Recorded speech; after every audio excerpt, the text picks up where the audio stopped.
Afro-Descendant Nation page along with other pages.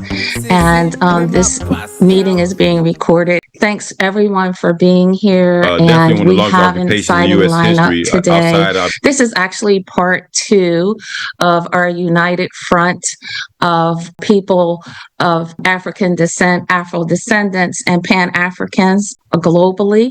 And we are all coming together, speaking with one voice. Today, we're going to focus on the Caribbean and Haiti.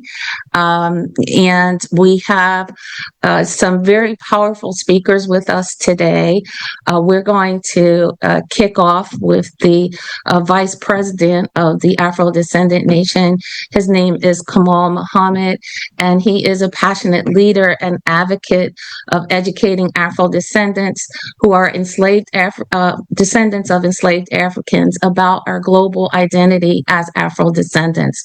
So we're happy to have Kamal on with us this afternoon, as well as Princess Ushan, who is a Pan-African organizer working with the leadership of ADDI, and attorney Malik Shabazz. Following them, the first hour will be conducted by Dr. Truth Bey. She is a civic leader of the Republic of Haiti, and she has several guests with her that she will bring on. And as a descendant of slaves from the good ship Desiree, Dr. Truth Bey's journey is deeply personal, and she has a strong advocacy that extends beyond policy papers and statistics.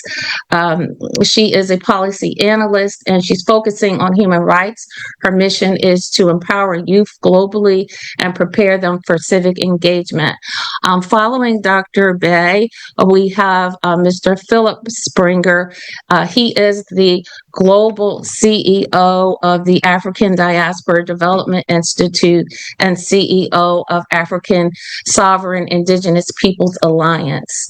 And so we are happy to have him. He will have several guests in which he will bring on in the second hour. Then following that, we plan to open up for questions and answers. You can feel free to use the chat and enter your questions there, and we'll try and use the last hour to address everyone as much as possible. So with that said, I'm going to turn it over to Vice President Kamal, if you don't mind. Greetings, everyone. I'm glad to be on this call with everyone today. I'm sure we're going to get educated on the power of 250 million people demanding the right for reparations, the right for freedom, the right for justice, the right for equality. It will be unstoppable as we move forward in our fight, in our struggles for liberation. Thank you. That I was saying thank you to you and for all that you do on behalf of the Afro-Descendant Nation and the Honorable Salis Muhammad. We appreciate you so much. So I think that what we'd like to do before bringing on Dr. Truth Bey to talk about Haiti, a quick video, and then she's going to bring on her guest. Bam yon ti limye men, bam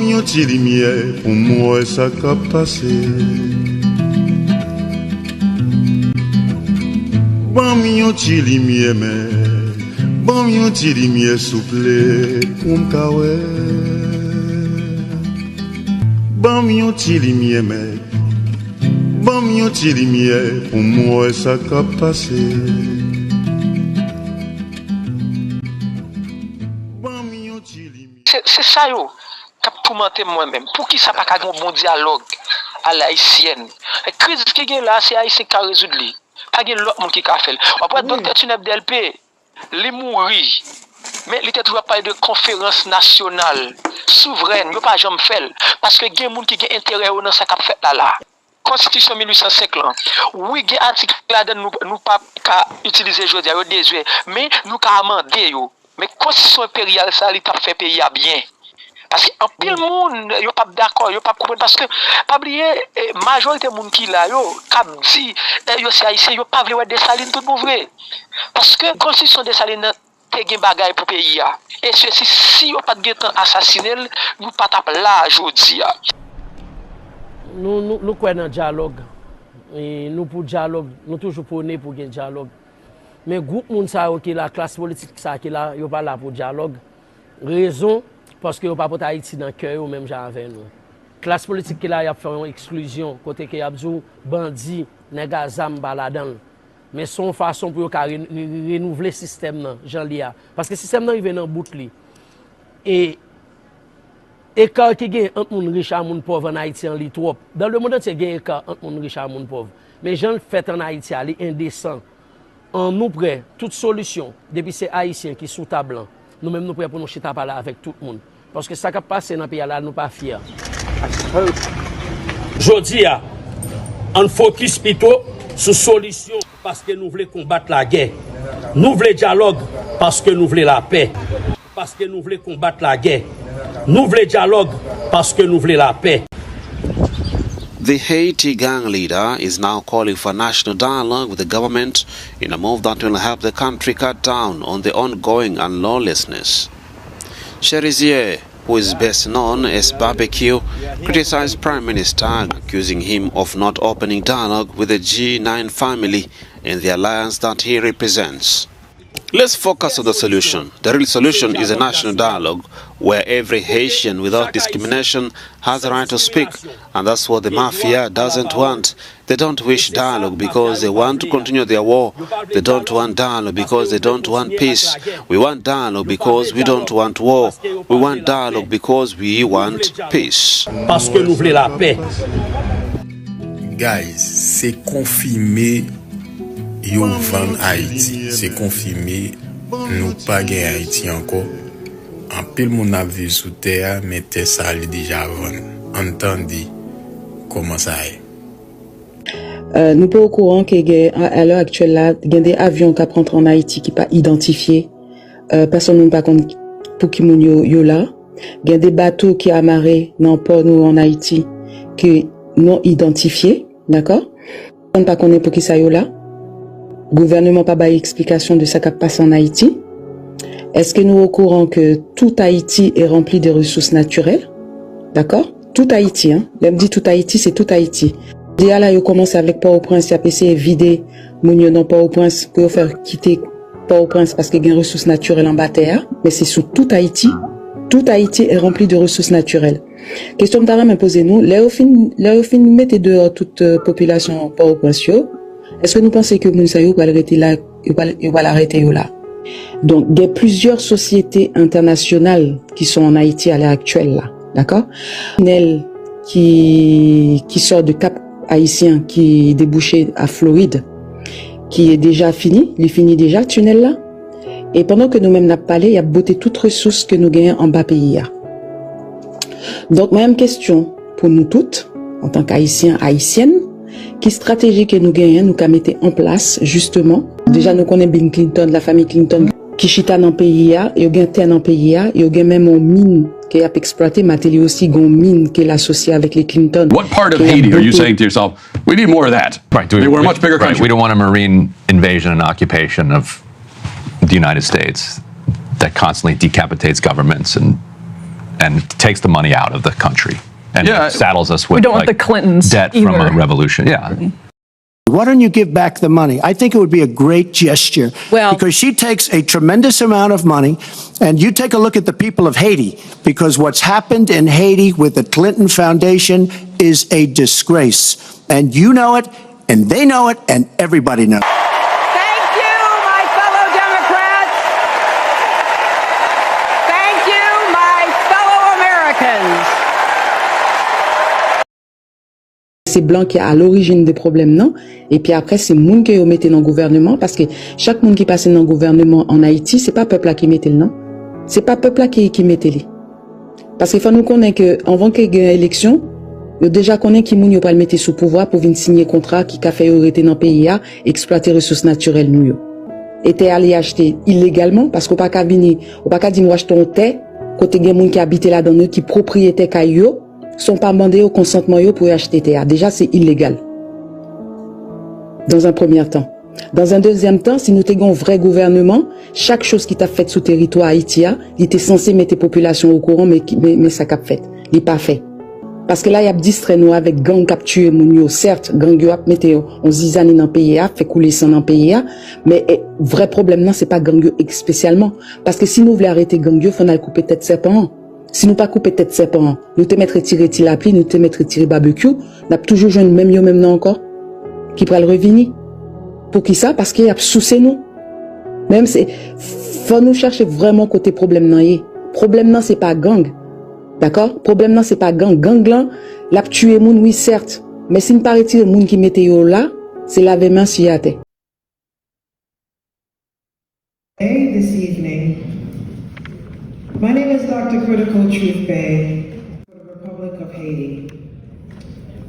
On a more common note, we Haitians proclaim that a constitution is needed in order to ensure our inalienable and unpredictable rights to life, liberty, and the pursuit of happiness.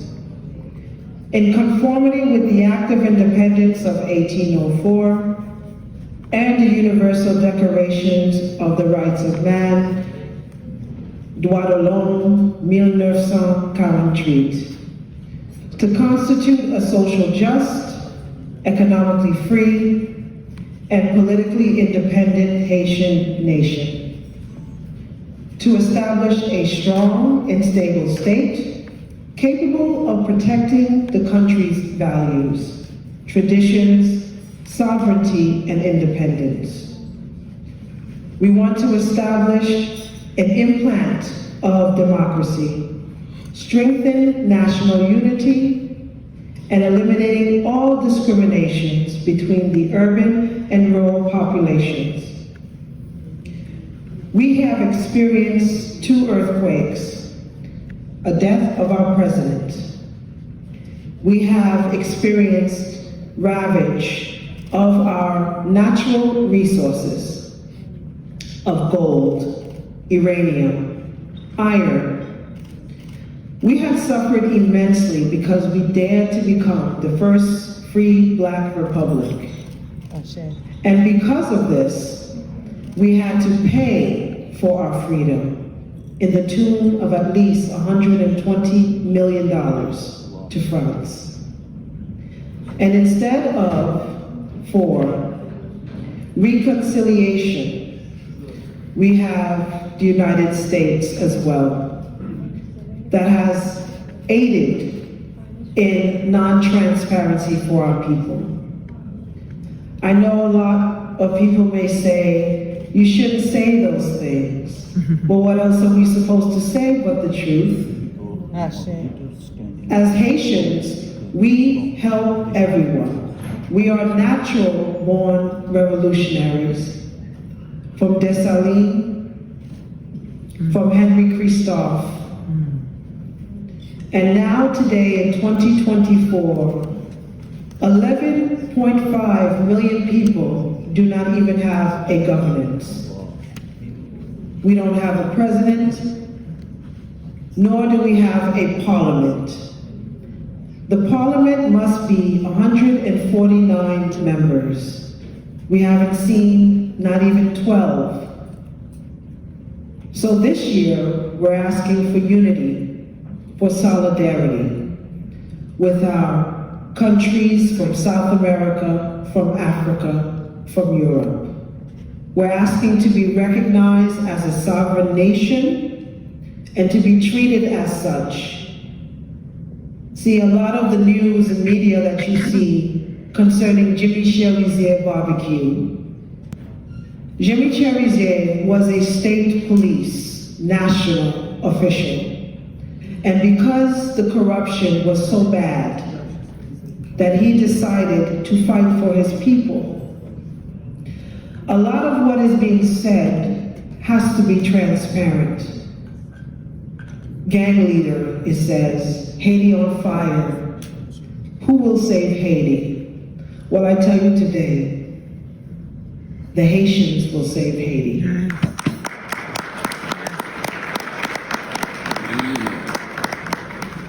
And in the honor of Eartha Pascal Trujillo, who was the first woman Haitian president in 1990. She decided to step forth the boundaries of removing the status quo of having a male-orientated presidency. And yet only for 11 months, she made history. She was a Supreme Court judge, and she really did love the people. Unfortunately, we do not have transparency when it comes to support of women in this position. And so we ask for that to be changed as well. I am a natural born citizen of this here United States. I come from the family of Desire. We came on a boat in 1636 and landed on this soil. So it is personal that we see Haiti has a relationship with the United States representing at least the 1.7 million Haitian Americans here and the 11.5 Haitians in the Republic. Together we can conform through sustainable goal number 16, peace, justice, and strong institutions. This is the only way that we can have a whole working governance for the people, by the people. Our youth are suffering more than ever. Just in Cité du Soleil, you have 90% of our people are orphans. They weren't created in that fashion. They want positions, they want peace, they want transparency, and more importantly, Haiti wants to be heard. Haiti wants to be at the table of its own fate. And we're hoping that in April, that we have a finalized constitution for this free black republic. Yes. And with that, we had not a constitution, heavily redacted, many articles taken out, no accountability. Bringing this all together, and at the helm, Jimmy Cherizier, I want you to remember these names, because these are the names that really do have the experience to become a member council that Haiti is requesting. Not a 9-member or 7-member council that CARICOM is putting together. No offense to Dr. Muhammad Ali. He has done his best, but he must have Haitians at the table for Haiti's sake. And that is all that we say. We love the United States, and the United States must love us enough to give us sovereignty. So with that being said, I am honored, deeply honored to even speak with you today, for this was not something that was planned, but it was something that was in divine order. Yes. Free Haiti. Black power. Black power. Greetings, family. Man, I'm so honored first and foremost to be with you today. I want to personally thank the Afro-Descendant Nation, Malik Julu Shabazz, for even taking the time to say yes. We want to hear about Haiti and the Caribbean and the misnomers thereof. I want to give a shout out to also Salas Muhammad and our Honorable Queen Mother Abu Bakr as well. Today is a day that, honestly, I would never see coming. It's the first dialogue of really what is happening behind the scenes, unfiltered in Haiti. As you came into earlier, there was a video that was played based on one of the most talked about characters in Haiti, Jimmy Cherizier Barbecue. Why is he so fascinating? And why does he really represent a lot of the changes that can happen in Haiti? We're here to speak about the truth, and we're here to, with our other guest, we have so many great speakers, and our first guest which I'm so honored to have her here with us today, has done the work for over 50 years in the Haitian community. And she could tell you more about her background too as royalty. In short, it's for us to come to a conclusion of what Haiti really needs. And as we know, it is sovereignty. So the Haitian people that has been there since 1804 and fought for our freedom, our Constitution is also something that we want to dispel and discuss. So we welcome our guests today from around the world, from the Caribbean. I want to give a shout out also to Brother Philip Springer, ADDI community, Afro-descendant nation, and friends of Ibrahim Traoré, all who of which said from past, present, and future that they are true allies of Haiti. So without further ado, I want to express some of the talking points that we'll be speaking about on Haiti today. Geography as well as security, and also what has been happening since the 2010 earthquake and 2021 earthquake. We will also discuss the governance of Haiti, past and present. Here also, we also have special speakers, our Youth Congress, 119 from the Ethiopian World Federation. So we come to you in the authority of the Most High God, in His Imperial Majesty also, Haile Selassie, who actually paved the way for us to have sovereignty adjacent to what's already there. As our brother Kamal earlier spoke, and thank you so much for his words, it is so true. No matter where we are considered chattel slave. So if you land on the Caribbean, whether you landed in the US, we all have a similar history of repatriating somewhere that was not really our own. We were colonized and forced to speak these foreign languages. But more so, we've come to the realization that we are all really still the same. It's imperative that we honor our youth, our young people in the struggle. The Black Power struggle is not something that we take lightly. It is something that is a necessary change for we the people. The truth about Haiti, la Verite d'Haïti. So our first guest that we're going to introduce, she has done a lot of community work in Florida, feeding the homeless through a ministry called Valley of Love Ministries. But before then, she had a very distinct royal history. A nonprofit ministry known for helping people get food and shelter. Marie runs Valley of Love, a ministry for the homeless. She's used to feeding hundreds. When I saw her, I couldn't stop crying, especially of the little 6-month-old baby. Marie Jean-Pierre has been the family's only lifeline since they straggled into her agency 3 days ago. Let me tell you, I call every agency in the book. I have a list of them. I call 211. I call the Lord's Place, Promise Hope. We call different churches.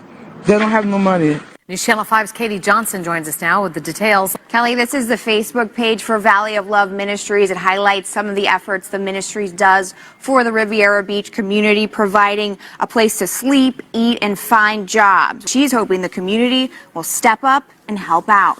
Now, the founder tells me her shelter helps at least 1,200 to 1,500 people each month, and she said the need for that help is greater than ever since she opened Valley of Love. Katie Johnson, WPTV News Channel 5.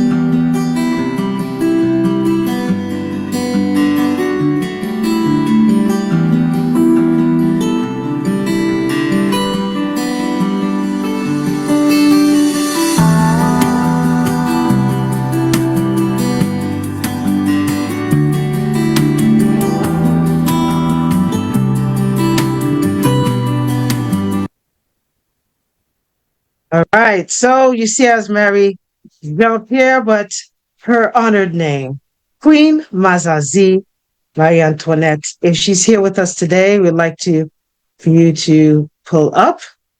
Queen Mazazi is a champion for our youth, not only in Haiti, but the Dominican Republic, the Caribbean, and overseas. She is a true royalty, and we love her so very much. So we want to start off with Queen Mazazi. Blessing everyone, Dr. Trube, and all the dignities. I want to thank you very much, Dr. Trube, for all the hard work that you're doing for the Haitian community. My name is Queen Mazazi, the very first Haitian queen. I'm very happy to be a part of such a wonderful meeting. I am a descendant of Dessalines to Saint Louverture, King Henry Christophe, and Queen Marie Louise. So I'm from a royal family. My family fought a lot for Haiti. Now they are not there anymore. I have to finish the fight. But the thing is, I cannot do it by myself. I cannot do it alone. So I need each and every one of you to help to finish the fight for Haiti. I'm very sad. I'm really, really sad how my country, Haiti, is suffering. Is going through a crisis. Remember, right? Haiti is the first country to gain its independence in 1805. Haiti was doing well when it was a royal country, but in 1805, they switched it to be a republic. And since that time, Haiti been going through a lot. I'm praying very hard. And please help us pray so Haiti can go back again to become a royal country. As you all know, all the countries that are royal, they're doing great. They don't have no problem. Please help us pray for Haiti. We're suffering. I myself, I'm telling you, I can't even sleep at night. I'm suffering. I pray. I just got back from Dominican Republic. I went up in the mountain for 3.5 hours going up in the mountain for Haiti, praying for my country. And I know for sure the God that we serve, he's a wonderful God. I know God will help Haiti pretty soon. And I said to everybody, I said by the end of December, beginning of January 2026, Haiti should have a little bit, even not 100%, but by January 2026, Haiti must have a little peace. Please help us pray for Haiti. I don't want to keep you guys too much. And I want to say something to our young people, to jeunes New York là. M'a dit nous on nous continue kembe là. Vice President Globerson, Dr. Chris, ingénieur, non pas ingénieur, non? Yeah, intelligent. Marius? Yes. Yeah, intelligent. On nous kembe là. Piga nous décourager. We cannot give up the fight. We are Haitian. We fought for a pile pays. Nous gomi pour un pile pays. We fought for America. We fought for Colombia. You know what? A few years ago, I went to Colombia. This Colombian guy came to me. He came and then he hugged me. He said, "Thank you." He said, "Did you know that Pétion helped us gain our independence from Colombia?" So Haiti fought a lot. So it is time for us. We are tired. I'm telling you, we're tired. Let's put our hands together to help Haiti. Haiti will not die. Haiti will never die. Haiti pas mourir, la vive. Thank you very much. I love each and every one of you. One love, one love. We are African. We are 100% African. So let's put ourselves together to help Haiti. I cannot do it alone. Dr. Trouba cannot do it alone. Once all of us put our hands together, something big would happen. Something big would happen. The time is now. Not later, not yesterday, not tomorrow. The time is now for Haiti to receive peace. Thank you very much. I love each and every one of you. Thank you. Ashe, Ashe. Yes, it's very hard. Yes.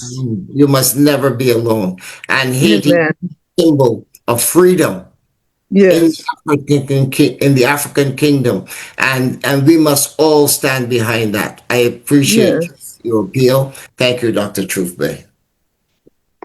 And our last Yo frère nous tomber. Mouye nous bliske la pli.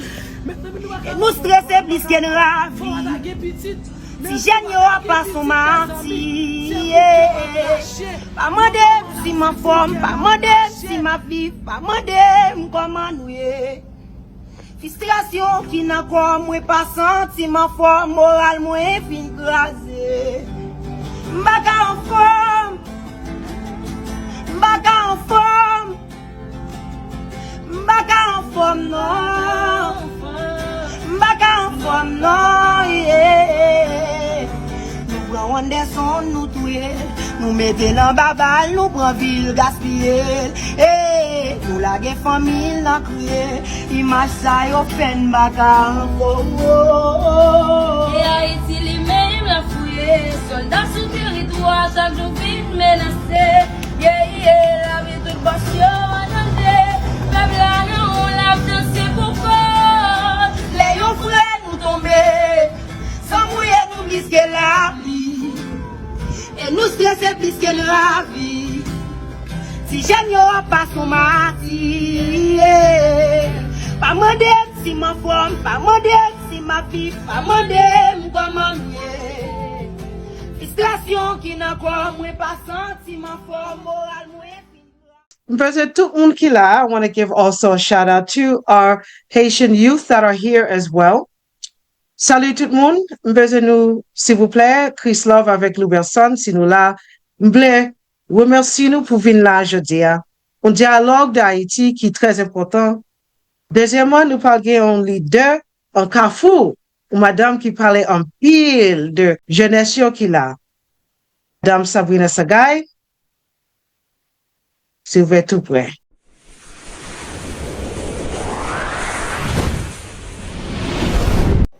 Aujourd'hui, en cette journée de la jeunesse haïtienne, nos cœurs sont lourds, mais nos voix sont fortes.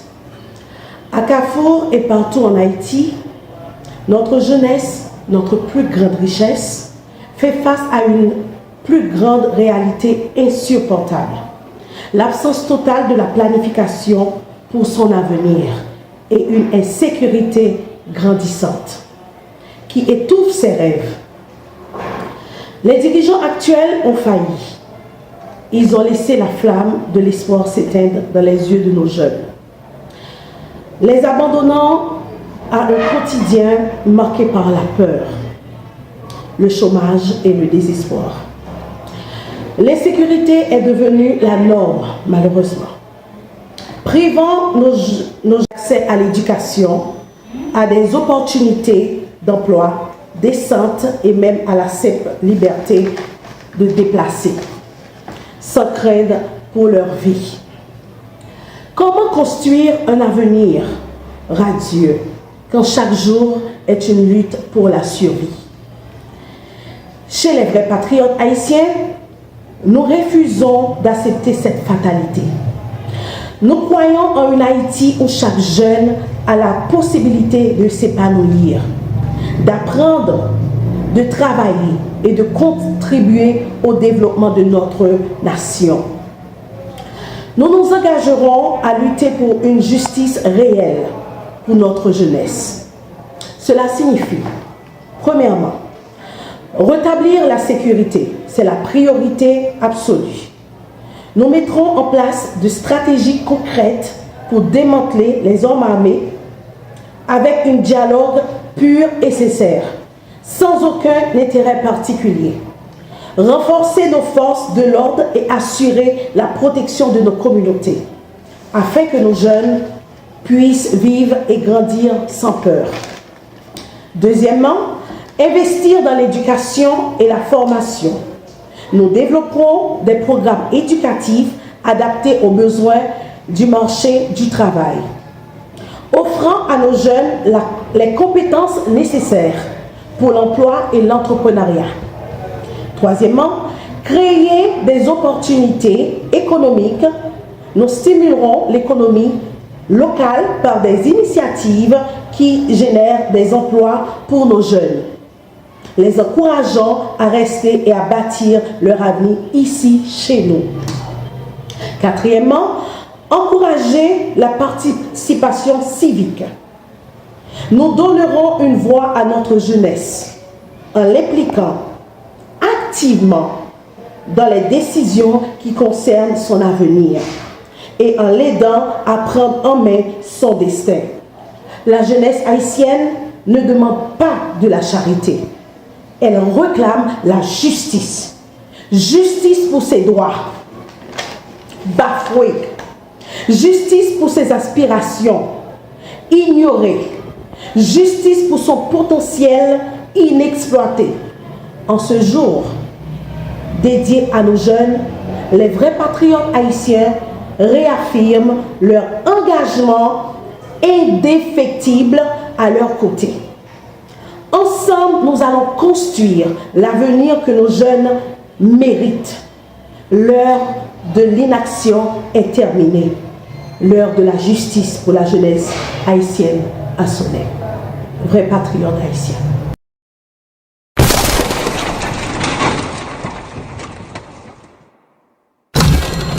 Commencer avec vous-même, Sabrina, vous m'êtes parlé créole.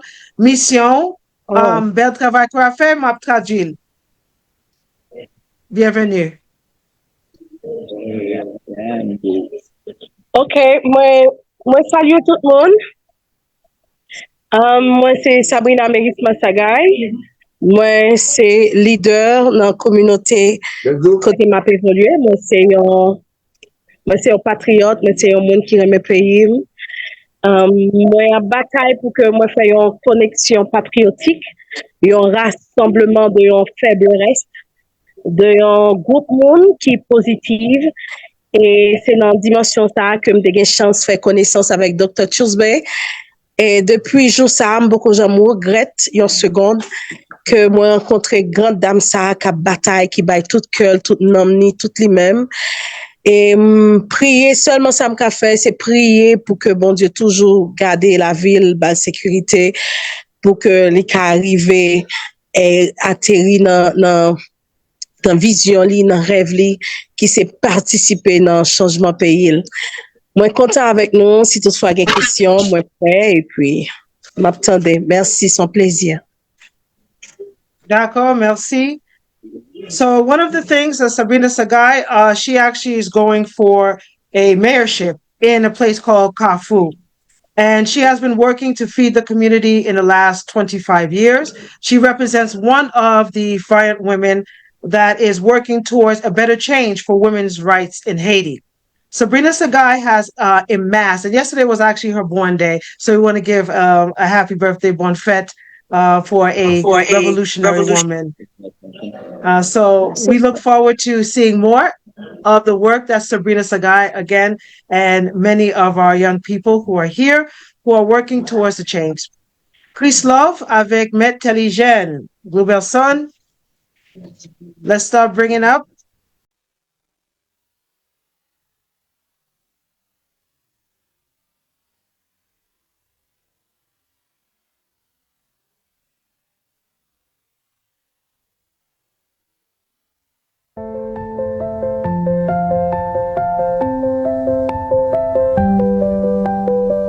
SOS Haïti cria fort. Le ciel danse avec le décor.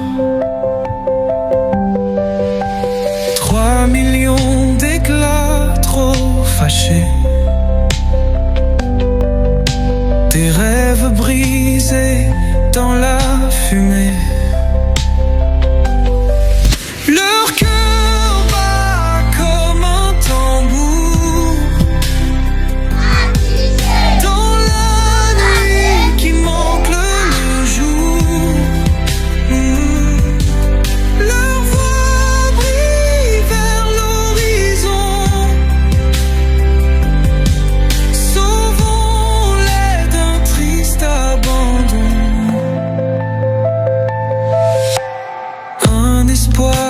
les mains tendues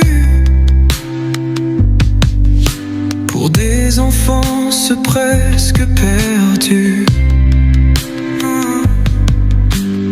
Un cri simple, une âme fière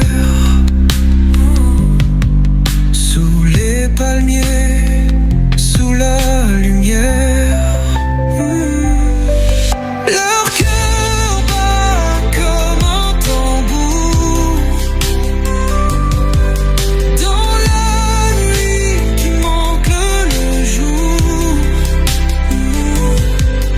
Leur voix brille vers l'horizon.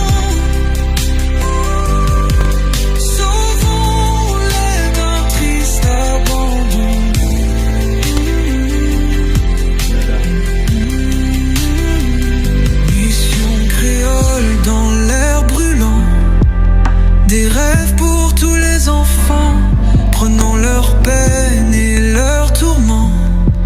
faisons un monde plus apaisant. Leur cœur bat comme un tambour.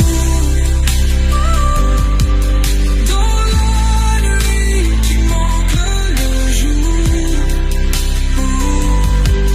Leur voix brille vers l'horizon.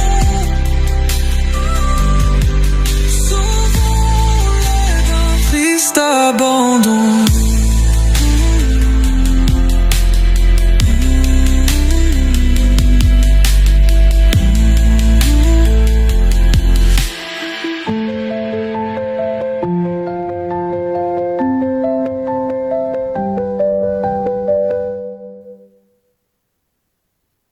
SOS Haiti. One of the things that we wanted to talk about today also was CARICOM.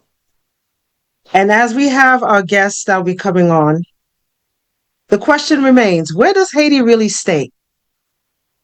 So, I was born in Boston, Massachusetts, raised in California. But my family came from Pétionville, a place called Delmont 19. This is the center part where not only one, but two earthquakes happened, as well as the assassination of our president. With these things happening, what is the source problem of that? So we got to be transparent, yeah? So when we say the oligarchs, we have Gilbert Biggio, all of these facades of FIAS and IDB Bank. But CARICOM is the one highlight that we'll talk about today. And why is it significant to our people? So CARICOM was created in 1978. And in 2006, it decided to create something called the Courts of Justice. In 2006, this Court of Justice, which is 15 countries, member states, did not have Haiti at the helm. Right now, we have basically no security, no governance. But how can we fix that? So with that being said, I would like for us to take a reflection on how we really look at the information concerning Haiti. You see the member states? What does it really signify? And as a Caribbean community, the courts of justice is very important. Being in policy and legislation is a necessary fault for our people. Universal Declaration of Human Rights, most importantly, to be a law.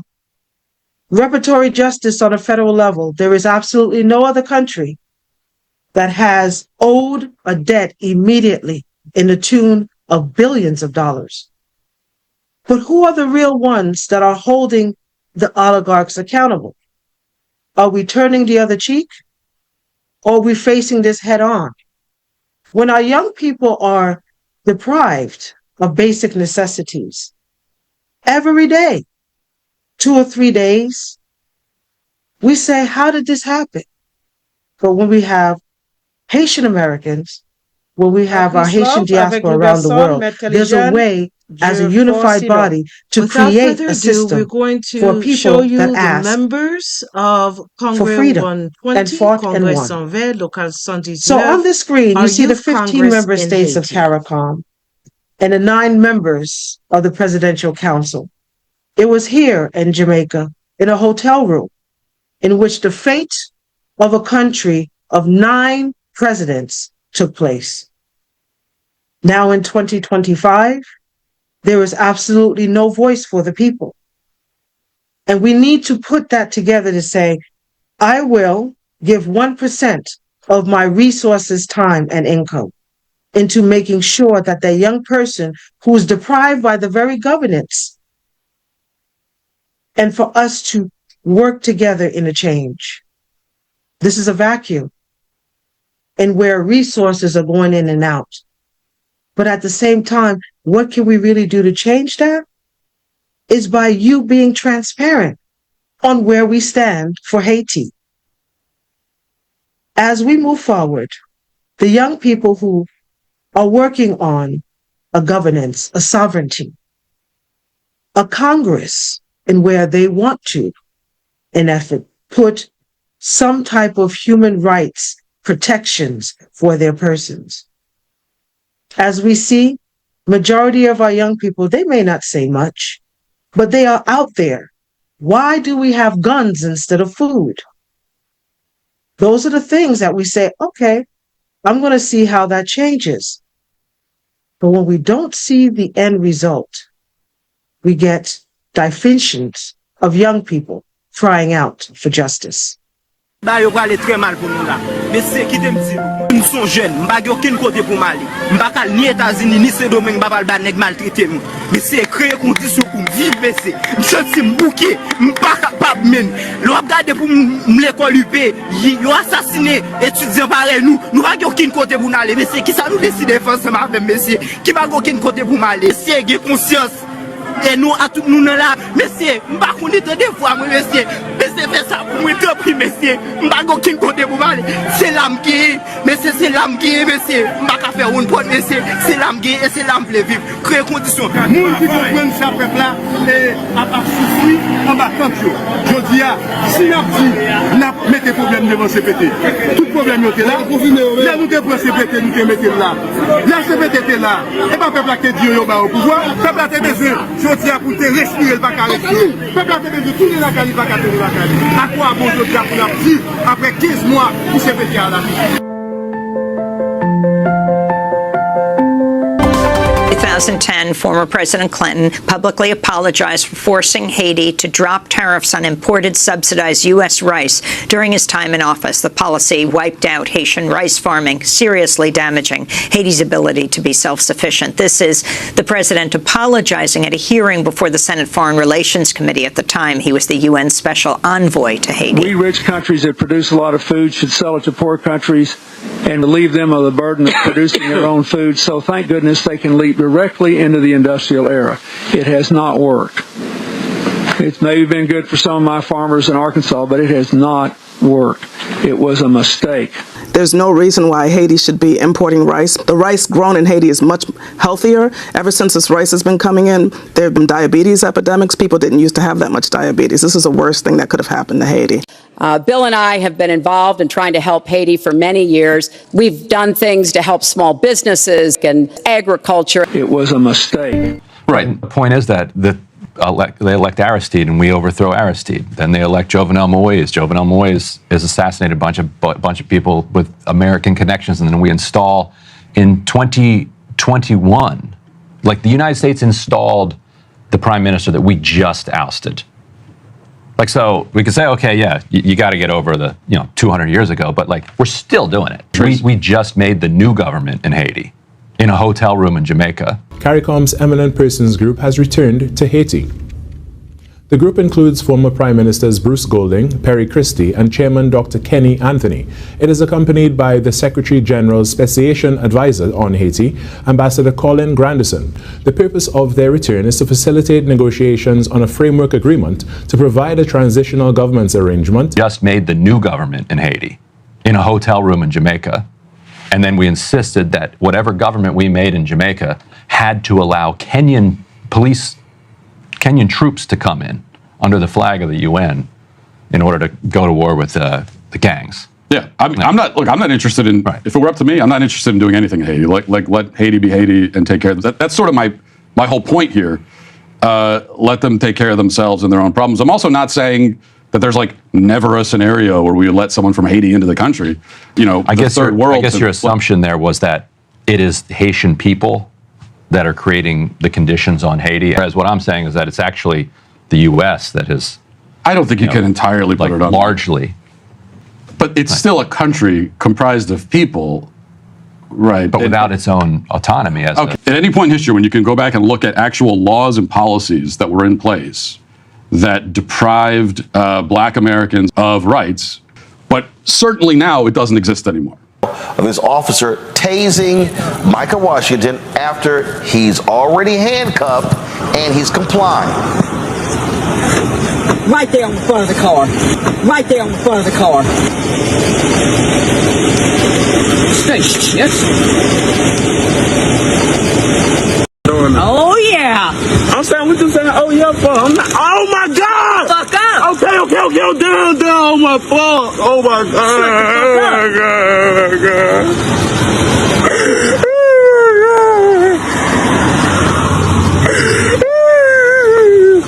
You want it again? No, man. Shut the fuck up. You was big and bad. Shut your bitch ass up. But certainly now it doesn't exist anymore. What did I do though? Now, it's not clear what led police to pull the man over. All of this unfolded Sunday off of East 113th Street in Watts. At one point, you see in the video and you hear the police officer tell the man to stop resisting. The man replies, "No, I am not." I'd say the same thing with systemic racism as well, that nobody is creating policies, again, that are deliberately intended to create disadvantages for quote-unquote people of color. We need policies and progress that brings us closer together. At any point in history, when you can go back and look at actual laws and policies that were in place that deprived Black Americans of rights, but certainly now it doesn't exist anymore. Murray scolding a student found on school property after hours. Shows Ahmad Williams waiting in the principal's office. He's exchanging words with school resource officer Steve Shaulis. Man to man, bro. I don't give a if you're 14 years old or not. I will punch you in your face. Shaulis confronts Williams, putting him in a headlock and eventually dragging him to the hallway. Principal Kevin Murray helps Officer Shaulis hold Williams down while a teen is handcuffed and tasered. I'd say the same thing with systemic racism. Nobody is creating policies that are deliberately intended to create disadvantages for quote-unquote people of color. He joined the force. Officer Stephen Koo has repeatedly been accused of excessive force and using hostile and racist language. He's also accused of harassing people of color who say their biggest crime was being in the wrong place at the wrong time. But Stephen Koo, in his 12 years on the force, has received 85. We could not find any officer who's amassed that many that quickly. And for Koo, virtually every complaint against him where race is listed is lodged by a person of color. It's somewhat of a concerning pattern, simply because you would probably want to see a mix of different races that we're talking about. They rolled the window down and they asked us, do we have any guns or drugs on us? DeAndre Reed and his brother were standing outside on the street where they live when Officer Koo and his partner pulled up. We said no. They told us to lift up our shirts and do a complete circle so they could see our waistband. We complied. Reed was jailed and then released. After he filed a complaint against Koo with the city's Office of Chief Investigator. Reed and 3 witnesses said Koo used the N-word. The only person who didn't was Koo. The complaint was sustained, but Koo appealed and with no reason documented. His commanding officer later dismissed the charge. Even today, DPD couldn't tell us why. We take it very seriously, and we have disciplined members of the department strenuously when using that type of language, especially with citizens. Not him, though. Not him, apparently. Deux langues, nous gagnons langue et natal nous qui c'est créole et puis nous gagnons français qui c'est langue officielle nous. Et merci beaucoup. Okay, and thank you so much. And again, she was naming the statistics. About 2/3 of the Haitian population youth is about 2/3 of the population. And so Cité du Soleil is one of the largest cities that have almost 85% to 90% of them young orphans. And so we want to focus on youth-oriented programs. So I'm so grateful. Again, President Krislov Sincere, who is actually a medical doctor, and we're so grateful for her to lead the charge for our youth organizing in this moment. Okay, so we do have 2 more youth of mentors, Melius Telijan, Blueberson, ou soit n'importe moun qui nan local 119, ou ka ouvri micro, et sali. Si nous pas parler, Audrey Toussaint.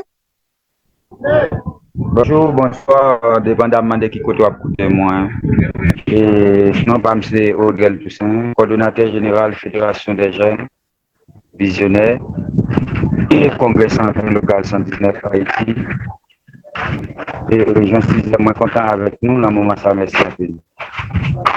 C'est ça.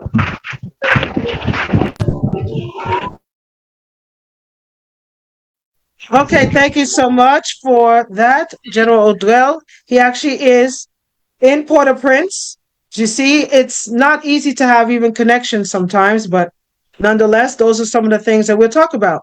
Digicel as well as Natcom, who are the primary providers in certain remote areas, have been very difficult to at least have grounding there. So these are the things that we're looking for the international community, specifically in the Caribbean, for us to work together to create an alternative representation for Haiti, and to primarily use that, remove the spotlight, primarily use that towards inspiring the young people from around the globe, particularly, as we mentioned, the 6th region.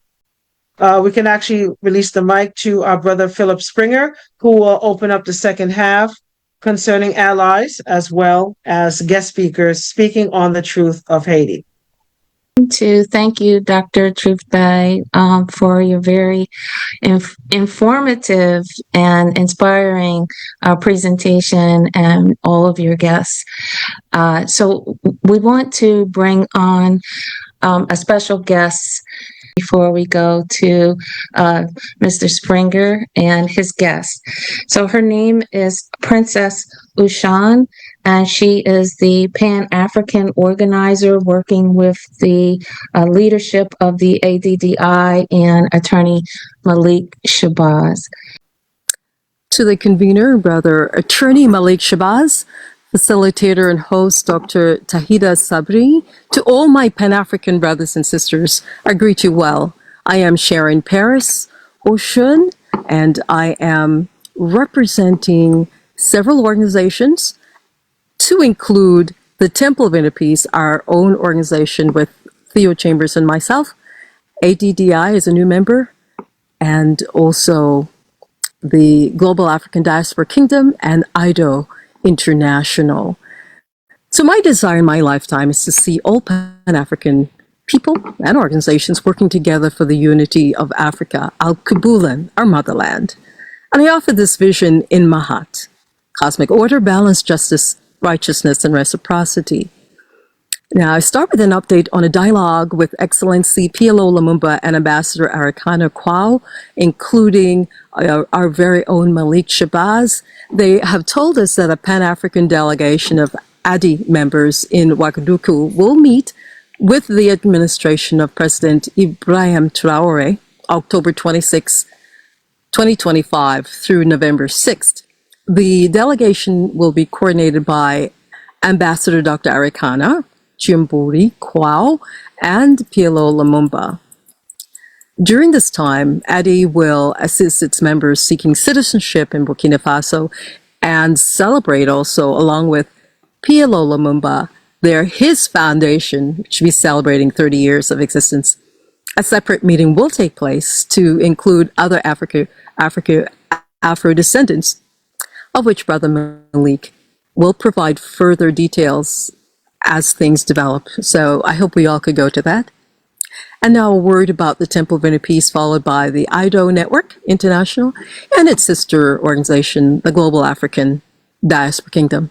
The Temple of Inner Peace is located in Mount Airy Negril. It's a sacred sanctuary founded by Theo and Sharon Chambers under the spiritual patronage of Queen Mother Adeke Hajila Dr. Chinzera Kahina of St. Croix, Virgin Islands, Kemetic priestess and ambassador of IDO Network International. It's a space for wellness, retreats, cultural celebrations, and spiritual renewal.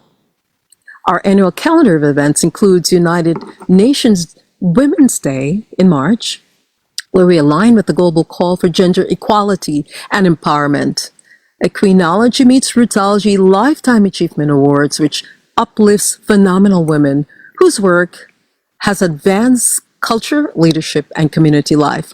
Here we recognize that women know they're queens, and we recognize them as such due to their work and their own natural dispensation as leaders. Healing Circle. We have a healing circle now in effect in association with the Center for Dharma practice founded by Guru Gayananda, aka Dr. Glenville Ashby, since 2023. It's founded on the values of equanimity, compassion, and wisdom, which provides emotional refuge for those seeking spiritual development meditation, and research in metaphysics. We launched in 2025 the Mama Faya Kitchen in honor of the late Nyabingi Queen Mother, Mama Faya, which strengthens our commitment to heritage and wellness. For further information, you may visit templeofinnerpeace.com, temple of I-N-N-E-R peace.com, to learn a little bit more. And now we'd like to just briefly tell you something about Ido and Gadak together. Bayete, which is royal greetings. Royal greetings in Mahat and Ubuntu to everyone on this revolutionary journey and event. Efforts to reconnect Africa with our African ascendants globally has gained traction through initiatives like the Global African Diaspora Kingdom, GADAC, within the Attica International Development Organization IDO network, which aims to honor ancestral royal heritage, restore cultural ties, and foster a sense of global African identity. So for the work that I've done with the Maroon community, I've been recognized, and the work in general in Jamaica as a Jamaican, as a princess with the Pocomo seaside community, royal community, and we are grateful. My husband and I are grateful for the recognition. He has been recognized as a chief. The objectives of IDO, key objectives, are cultural exchange and preservation, digital innovation and technology, community and economic development, strategic goals and praxis, and principled African unity. Let's all go into our collective ancestral divine soul power. Let's set a time and date. There is power in the collective, power in numbers, especially as time is commanding us to awaken. The time is now. Her Royal Highness Queen Mother Achamp V, Dr. Myrna Omo Belgrave in Ido and Gadak. They're now in Barbados celebrating with Mia Amor Motley the beautiful Carifesta celebration there. Efforts of the Gadak and Ido Network International are vital in closing the cultural and historical gap, uniting Africans and their descendants worldwide. This is implemented by strengthening ideological revolutionary transformation for a new humanity. By honoring the past and investing in the future, they ensure that the legacy of African royalty continues to inspire, empower, Bayete. Now, this is from Queen Mother Adeke, Hajila Dr. Chinzira Davis Kahina, and she is the Ido Ambassador at Large and also a member of GADAC. One God, one aim, one destiny, we say in honor of the recently passed birthday, August 17th, of our first national hero, Marcus Messiah Garvey. Thank you so much. Thank you, Princess. It was Nanon Selassie, Nanon Desaline. Okay, in the name of His Imperial Majesty Haile Selassie, in the name of Jean-Jacques Dessalines, bonsoir. I say good evening to everyone. Non pam c'est agronome Méléus Téligène. Moi c'est mon Latibonite. I am from the Latibonite region in Haiti. Moi c'est membre Congrès 120, région 6e, local 119. Et moi, c'est coordonnateur départemental pour Latibonite. Okay, I'm the coordinator for the for Latibonite. He mentions he's a member of local 119. Moi content après-midi pour moi avec nous dans cette plateforme ça. Okay, I'm very happy to be with you on this platform. Un pays d'Haïti qui est à genoux. Today, we have a country of Haiti on its knees who cannot eat. Et nous gagnons terre qui a fait manger, nous gagnons l'eau, nous gagnons soleil. And the worst thing is, well, this is my commentary. And the worst thing is, we have a land and we have water and we have sun that can provide.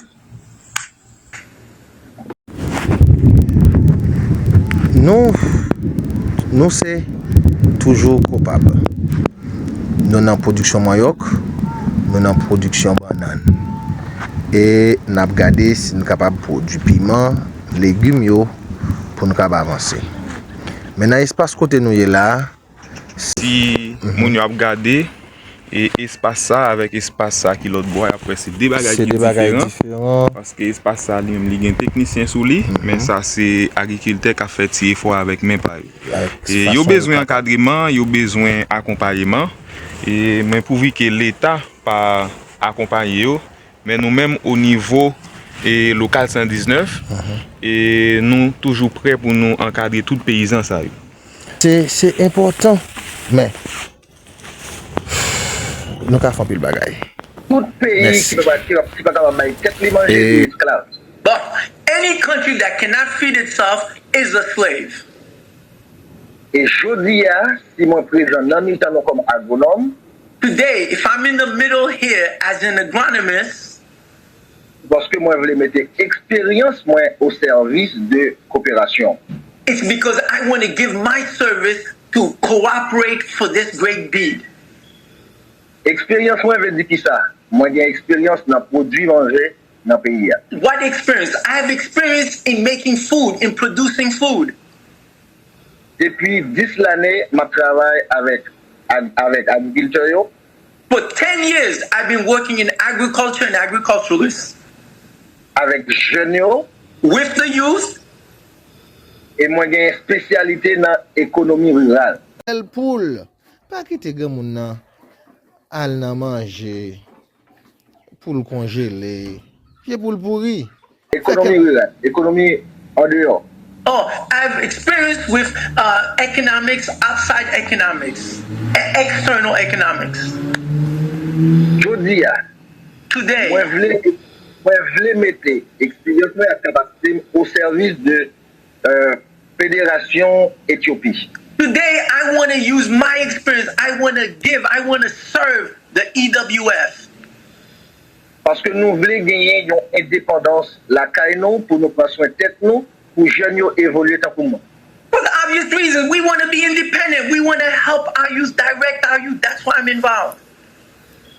Tout pays qui peut pas capable de tête manger, tout pays qui pas capable de nourrir peuple, ils sont esclaves et ils nous veulent retirer tête pour ça. Any country that cannot feed itself, you will be a slave, and that's why we're here. We want to remove ourselves from this condition.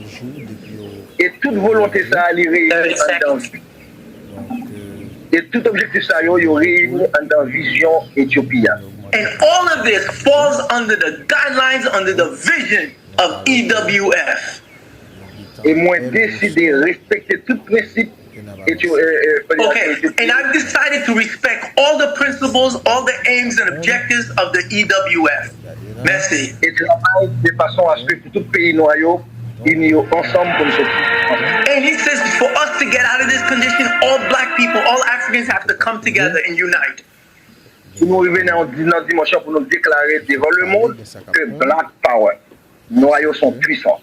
Bon, so we can come in front of the whole universe, in front of the whole world, and announce black power, that black people have power. Merci un peu. Thank you very much. Good work that we're doing worldwide. Je dis à qui d'accord réunis nous tous qui c'est noirs. Today we're all gathered, and the important thing is we're all black. Ok, moi pense avec unité ça, n'a va gagner yon l'autre monde, nous va gagner l'autre pays dans chaque nation nous y. Okay, I see with this meeting, with this gathering, we have an opportunity to reach out and really come together and get other nations and other people, other black people. Parlez. Non, pas moi, c'est Jameson Ceres. My name is Jameson Celes. Moi, sorti dans département nord-ouest, Haïti. I come from the northwest department of Haiti. Spécialement dans la commune Jean Rabel. Especially in the community Jean Rabel? Yes. Oh, Jean Rabel, mes compliments. Moi, c'est coordonnateur général d'une association que les Avegino, Association Voir la Jeunesse du Nord-Ouest. It's an acronym. It's an association of the youth in the Northwest. Fait formation pour yo. To guide them, to form them, to direct them. Fait séminaire pour yo. C'est fait et montrer au fait des bagages profession. Moi, c'est un entrepreneur gestionnaire de business. I am an entrepreneur of business.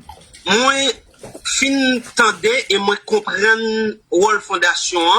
I've listened and I understand the role of this organization. Parce que nous travaillons pour l'autre génération de jeunesse. We're working for another generation of the youth to give them a better life.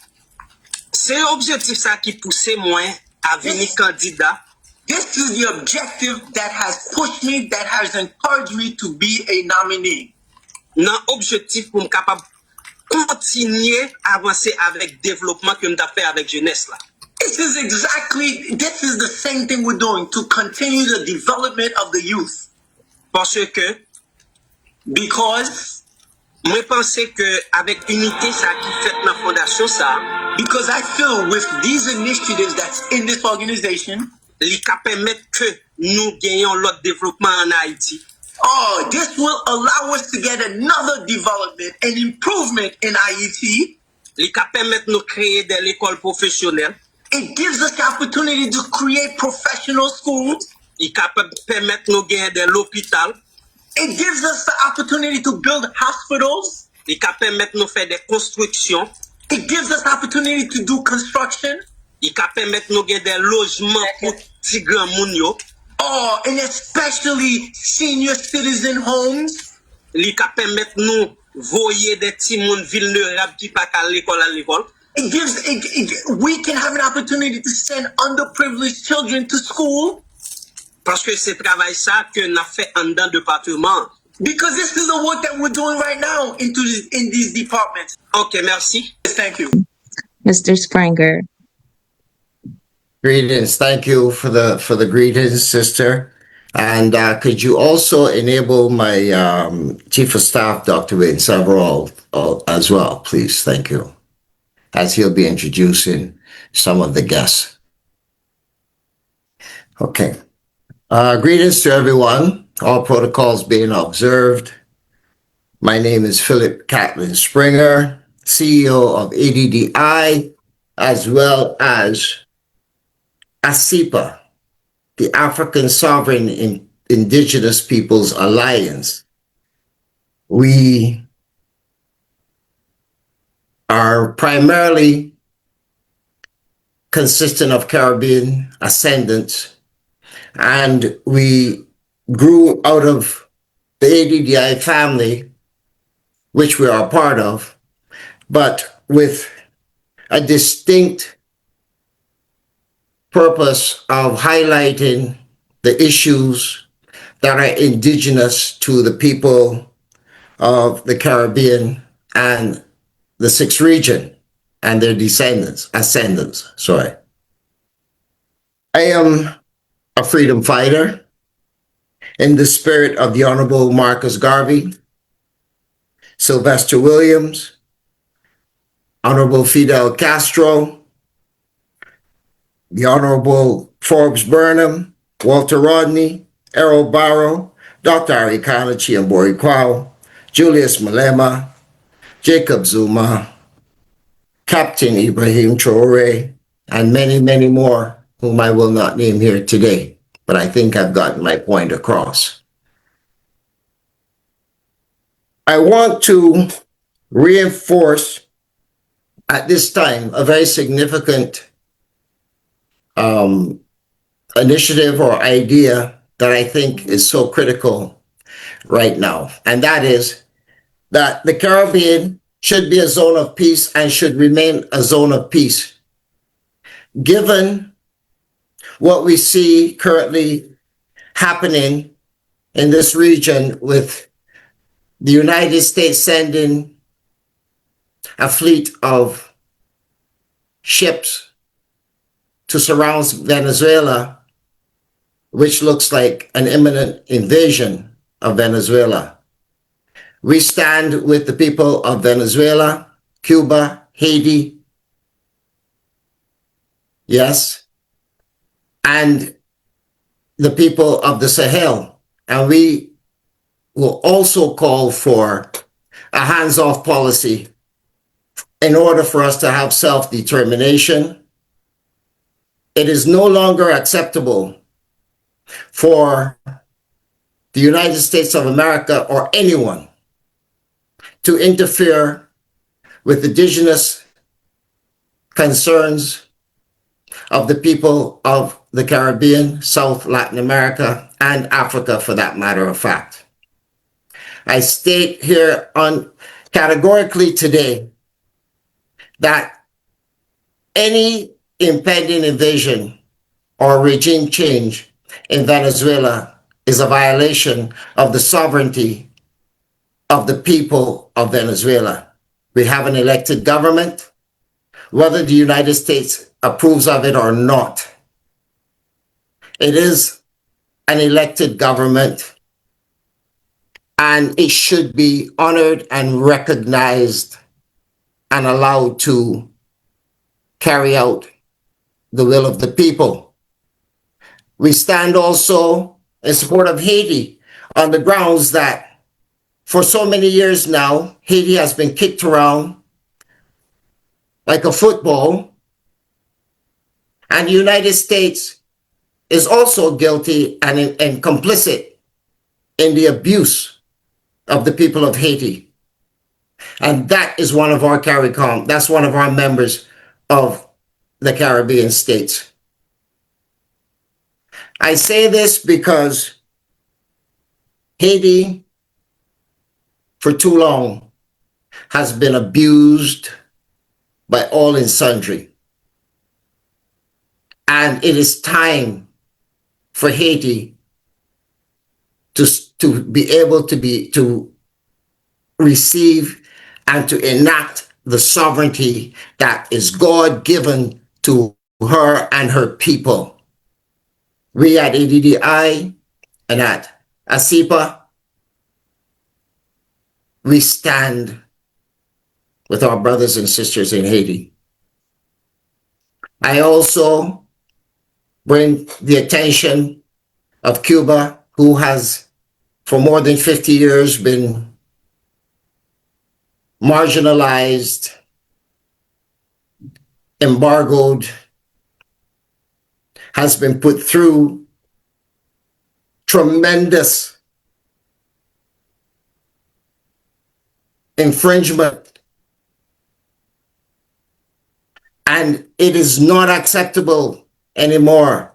We, the people of the Caribbean, and all people of the world should be standing up and saying enough is enough.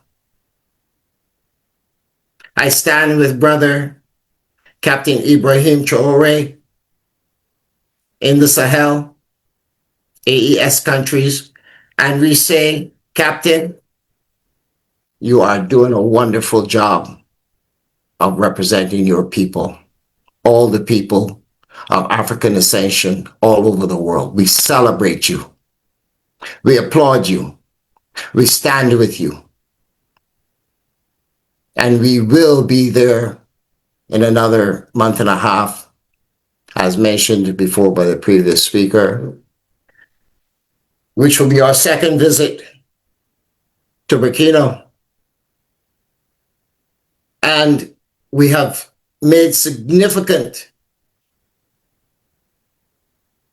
inroads relative to relations with Burkina Faso. And we intend to continue to develop those and develop trade, South-South trade between the Caribbean, South Latin America, and the continent. That is our only path to freedom, our only path to self-governance and self-reliance. All else has to go through hell to get there. And we're not interested in the hell trip anymore. Opportunity as the CEO of two of the greatest Pan-African, Africanist organizations currently very active in the world today, to say that it is time that the continent frees itself in its shackles of the results of the Berlin Conference. Can you imagine that 10 of your neighbors sitting down in their home one night or one weekend or whatever. And by the end of that, emerge and decide to cut your house in 6 or 8 different parts according to their will, and forbid you from going from one part of your house to the next without their say-so, imposing upon you and upon you their will as they see fit. It is unacceptable in this modern day and age. It is highly unacceptable. I have been alive long enough to see Ronald Reagan, the actor, then selected President of the United States, make the statement, Gorbachev, tear that wall down. And that wall came tumbling down. I must have been watching the 10 Commandments or something where they put Charlton Heston as Mushi. And I'm a Heb, and I can tell you that Charlton Heston don't look like no Mushi. But let me say to you this. Let me say to you this, that it is time for us, African people, no matter where we hail from, no matter what tag they try to put on us. We like to walk around talking about, oh, I'm American African, I'm Jamaican, I'm Trinidadian, I'm Bajan, I'm Canadian, I'm British. You know what? That works only for them. It does not any longer. I saw Dr. Truth Bay present before me, and I saw the young people and I heard their words. And that is the future that we're looking at. The youth must lead the way. Too many of us who are long in the tooth and gray in the hair have been beaten into submission time and time again over the years by a system that we've never had sufficient or never had sufficient spine to speak out against, not only speaking out, but taking the requisite action that is required to make that change. Okay, good evening to all. Welcome to the family and all protocols observed. Greetings to our convener and of course the main, the man of the moment in terms of the Afro-descendant nation, Dr. Malik Shabazz, and Dr. Tahuda Sabri, the convener. Greetings to everyone. So I am Dr. Wayne Charles Soverall. I am the Chief of Staff of ADDI, also a Chief of Staff of the ASIPA family/nation. And we're here to express our solidarity with all those who are freedom fighters, all those who are Afro-ascendants, as we rise based on our consciousness. But this conference is very and therefore, we seek to add our voices to those that have gone before and to bring our people on board so that we can share our concerns and express our concerns about what is happening in the world today to the African family, wherever they're found. And in order to do this, we have some of our brothers and sisters who would share with you what we are seeking to do. And essentially, we're seeking to do two things: to empower our people. So it's about empowerment, and it's also about providing hope. And hope here is an acronym helping our people excel. Keeping it real simple, but very, very powerful and pragmatic. And so I would end here as we introduce our guests. members of the SIPA family to share their insights. And so I would yield to our first Vice President. I think you may want to introduce her, Brother Philip. We're talking about Olvern Jacobs. And if Olvern is here, I don't know. If she's there, she can be lined up, yes? Thank you, Dr. Wayne. I appreciate that words of confidence that you have just placed upon us. I would like to introduce Olvern. Are you here? First Vice President Olvern Jacob, who was first Vice President of ASIPA. We have two Vice Presidents in ASIPA. We will be introducing Olvern Jacobs today. Olvern is a longtime member of Caribbean Sovereign Peoples Concern, as well as ADDI, and she will tell her story, but she's a significant part of our organization. Could you please admit First Vice President Olvern Jacobs? Thank you. Proceed. Greetings, everybody. I'm pleased to speak with you today. I am Olvern Jacobs, a member of ASIPA, as well as the ADDI and ADDC group. And I'm honored to speak to you today on the challenges and the current situation of the country of Haiti. As many of us here in the Caribbean, we are long pressed by the horrible, tenuous situation that has existed for so long. And every generation, they seem to find new ways to make these people suffer more greatly, get profit from that suffering.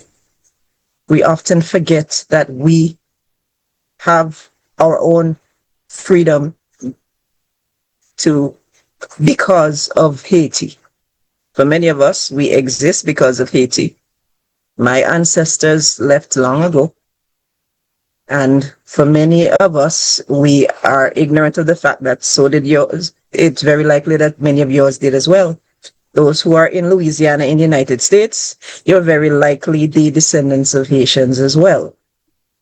And the corruption and the evil that persists with each new administration in the United States seeks to greater color the people and render them back into a state of slavery that was far worse than what they emancipated themselves from.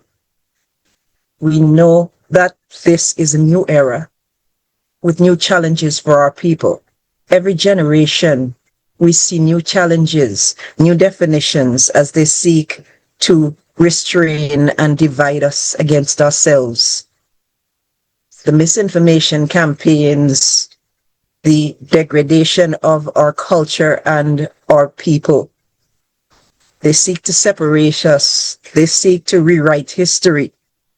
They seek to put us in our place, as they would put it, because they do not see us as anything other than a means for their survival. And in many ways, they exist because of our sacrifices, our contributions, what we have brought to the table for many centuries. Our means of governance, our means of agriculture, foods, clothing. Many other races would not have survived if not for our contributions to humanity. And we must remember our place as the first people of this world. We must remember our place as those who guide destiny. And we must remember, in this new era, we can return to our rightful place, governing, guiding, and presiding over what is to be a better future for Haiti and every other nation of Afro descent within this world. I yield. For introducing our next guest. I am here. Who is our next guest, sir? That's Sister Mali? Sister Mali, yes, correct. Host, could you please unmute their sister Mali Kantiki? who is hailing from the Republic, the Dominican Republic, right next door to the place we call Haiti. It is fitting that she opens her microphone at this time and speak to us as a son of the soil. Sister Mali, please. Yes. Greetings to everyone. And thank you so much for the opportunity that has been given to me to be able to share a few words with this great family of ours.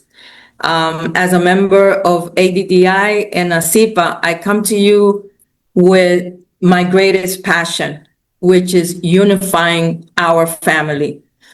I am so grateful for all the words that have been spoken here. And I'm just going to say a little bit about myself for those of you that don't know me. But once I decided to free not just my body and my mind, but also my spirit, I decided to step out of everything that kept me bound. And even my name changed. And that's how I came to take, as was given to me, the name Maali Kentake. And within that journey, I created the YouTube channel, Ubuntu El Retorno. It's an educational channel that is dedicated specifically and mainly for our family that speaks Spanish. As I have traveled around the world, I realized that not only is Haiti in the chaos that it has been for so many years, but just look at each and every one that is a member of our family, wherever they are. And each and every country that I've traveled to and visited, our brothers and sisters, it's like, if you say the bottom, to me, it was the bottom of the bottom. Because a lot of them live in a nation or a country that is supposedly their native land. And so they are even beneath those other people. And with that, and my passion, I said something must be done to get the word out, because our people must be educated. And I believe that education is one of the tools that will allow us to liberate not just our bodies, but our minds and our spirit, because that's where they have us. Stepping away from the body and the mind, they have enslaved our spirit. I don't know if you understand what I'm just saying. But once I understood that my spirit was also enslaved, was when I realized how enslaved we are as a people. And it's not by coincidence. It's because there is, like Brother Hassan said, a strategy and a vision. Yes, they have a vision and they have a strategy, and they have kept that since who knows when. I mean, I can go back like Sankofa all the way back, but let's not go that far back. Let's just stick to now. They keep changing the strategies because they have to. Because the more we are educated, we have to come with something new.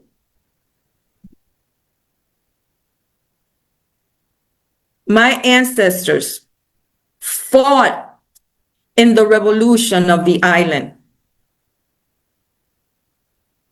And with their spirit, I come today. I'm so grateful for my ancestors, our ancestors, who have never let down their guard as far as obtaining freedom, even till their death. And I am grateful for that. I am grateful for everything that they have left so that we can continue, so that we can become what they once were and continue, therefore. One of the things that we have to understand as strategy from their part, because if we don't understand those strategies, then we're not going to have too many ways of combating those strategies.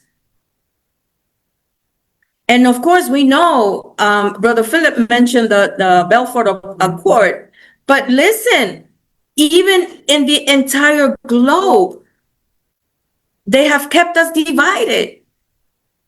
Languages, I'm from Jamaica, I'm from the Dominican Republic, I'm from Curacao, what are you talking about? We're all the same people. We come from a motherland. Can we see that? I know that in our motherland, they are beginning to see it with our brother, Ibrahim Traore.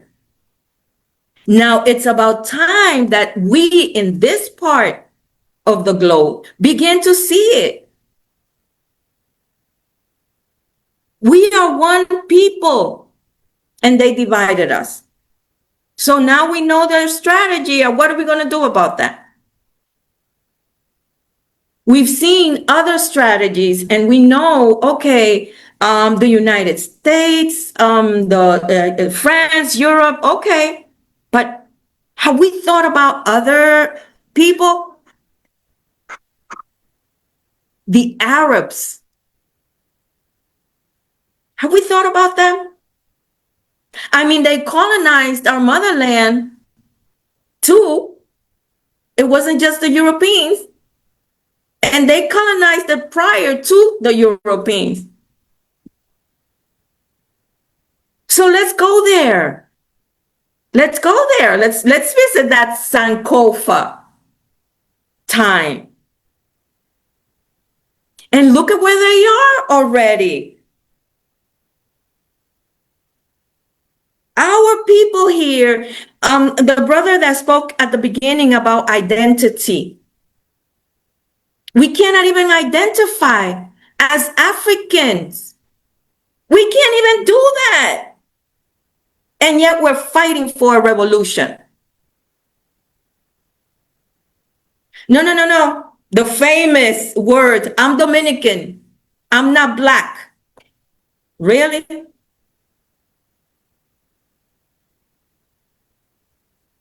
Now, if we don't see those things that are going on and going to the Arab, and the reason why I'm saying about the black, it's because in the Dominican Republic, when they had that war that we all talk about, yes, the liberation of Haiti, never mind about Haiti, the liberation of our people.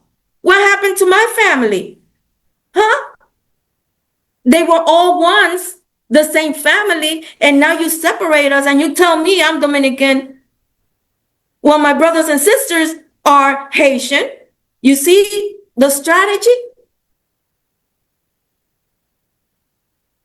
And so when we had one of those great leader that he came from Haiti. I mean, it's the same island, the same land. But because he was so melanated, He won the presidency and they did a coup d'etat on him. Jose Francisco Peña Gomez. And he would have been the greatest leader all the way back to that time in 1805. But what did they do to him?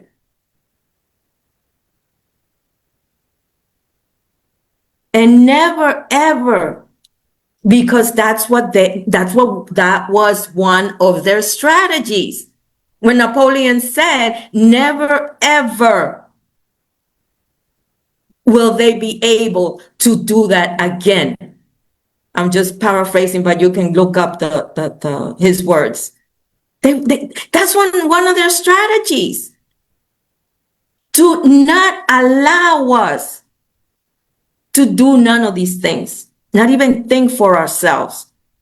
That's why our people, if you go wherever you go, they are the least educated. And that's why I created the channel, because everything is in English. This is in English. So you go reading the books that tells us about our history, our great pyramids, everything is in English. But what happens that since our people are the least financial independent people, they can't go to a school, they can't learn another language. It's very difficult for them.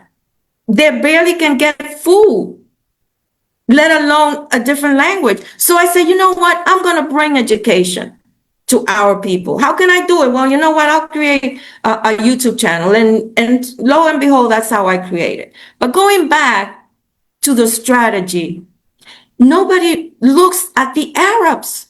And the reason why I mentioned Jose Francisco Peña Gomez was because they look at the president we have today. Now for 4 years plus 4 more years, Arab. He came the other day and he's president. Are we looking at those strategies? Look at El Salvador. Look at El Salvador, another Arab. And who are they in cahoot with? Are they in cahoot with Africa? I don't think so. So look at the strategies and see how we go forward. This coming together amongst us, this is where we need to be if we really want to get somewhere. Coming together as one people. One people, please, one family. That's the way I feel. And my desire is that everybody feels the same way in our community. Because this is one of the strategies that is going to help us get there to where we want to be. Look at this now. The propaganda, Sister Albert also mentioned that. Now they are putting everywhere nationalism. Well, what is nationalism? You go to the United States, it's nationalism. You come to the Dominican Republic, oh, nationalism. What? Another strategy. Another strategy. So what are these people are now doing and trying to do? They're trying to put us in jail if we try to help any of our Haitian brothers and sisters. Imagine. So here we are trying to do something, and there they come to squeeze it down. They're threatening us 30 days in jail if we dare to help one of our Haitians. And, you know, they go around with another strategy, criminalizing the melanated people wherever you go. It's not just in the United States, it's wherever you go. Criminalizing us. And I tell you one thing, amongst the Haitians, brothers and sisters that are in my community where I live, They are the most hardest working people. They are the most friendly people. They want to share. They want to help. And this is how we were once too. And now we're turning into monsters. And we are allowing that. So let's continue this interchange that will continue to keep us closer together, that will continue to bring us and unify us. Because wherever wherever we are, it's the same situation. And let's not forget, it's not just Haiti. Let's not forget our melanated, Spanish speaking, they call us Latinos. No. Let's stop that. We are Africans living in a different place because they brought us here or to wherever place. And wherever we are, whatever land we stand on, it's our land because we are the original people of the globe. And we have to go back to our stand.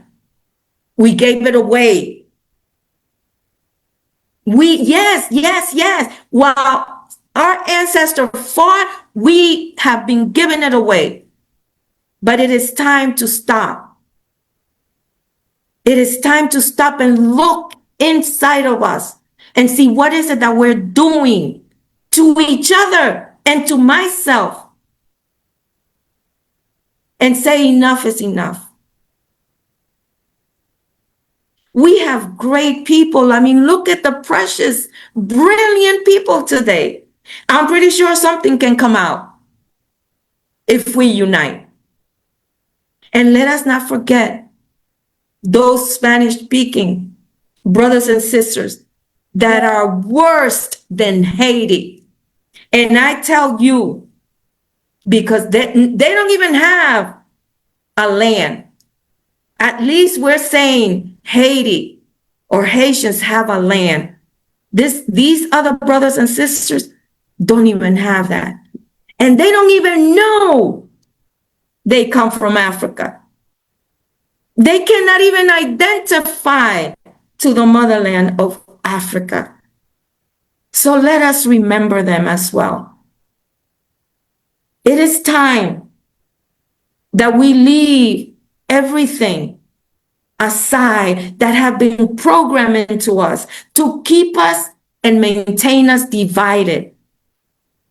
Let us step away from their ways, mentally and spiritually,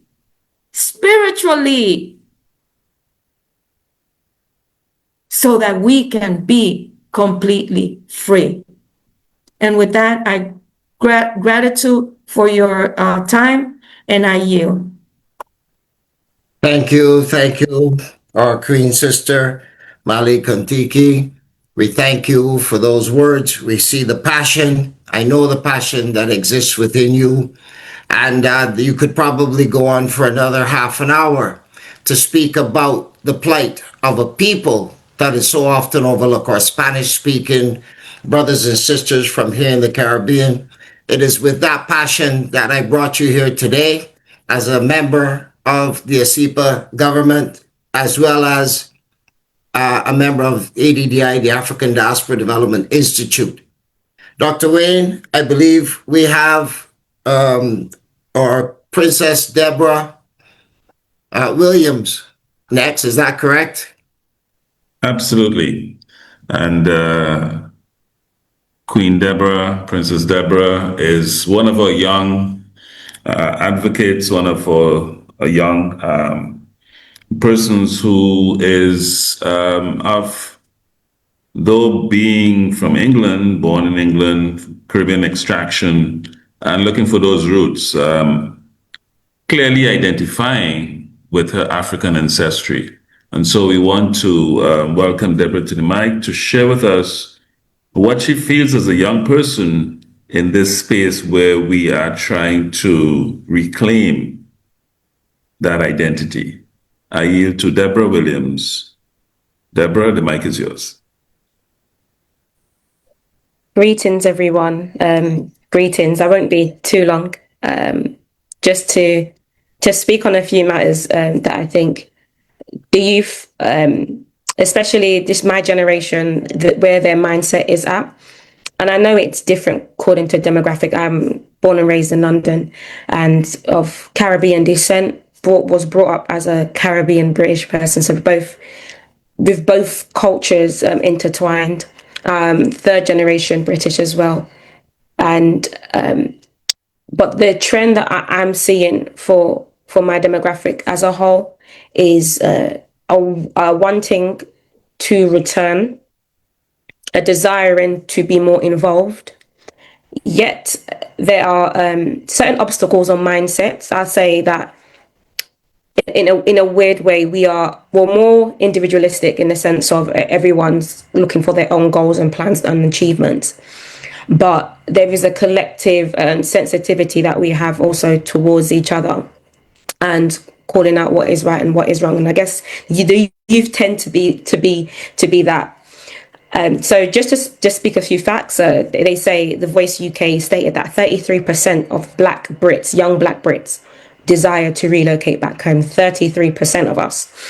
And a lot of people that I know have desires to reconnect back home, to essentially relocate, to start businesses, to get more involved in back home, as well as building where they are here and not neglecting that. Some are completely hands off, saying, I don't want to live here no more. I want to start afresh back home. That's where I'm at. Because being a minority it has its effects. As those who are in America or in Europe, you would understand the difference of being a minority. And it's a choice to be a minority in a sense. We're like, well, we're here, we're not around our people. This is a choice. Not that the choice was, given to us, where our grandparents were the ones to relocate, and by chance, by default, we were born into the system and into the Western world. But there is a great desire, and I think the most important thing, which I always advocate for, is strategic ways and methods of reconnecting the youth. They don't know where to start, how to get there, where to go, who to connect with. And I think that's something that that's one of my desires, is for that to happen, is that creating platforms of ways that we can connect the youth with Africa, with the Caribbean. And sorry, give me 1 second.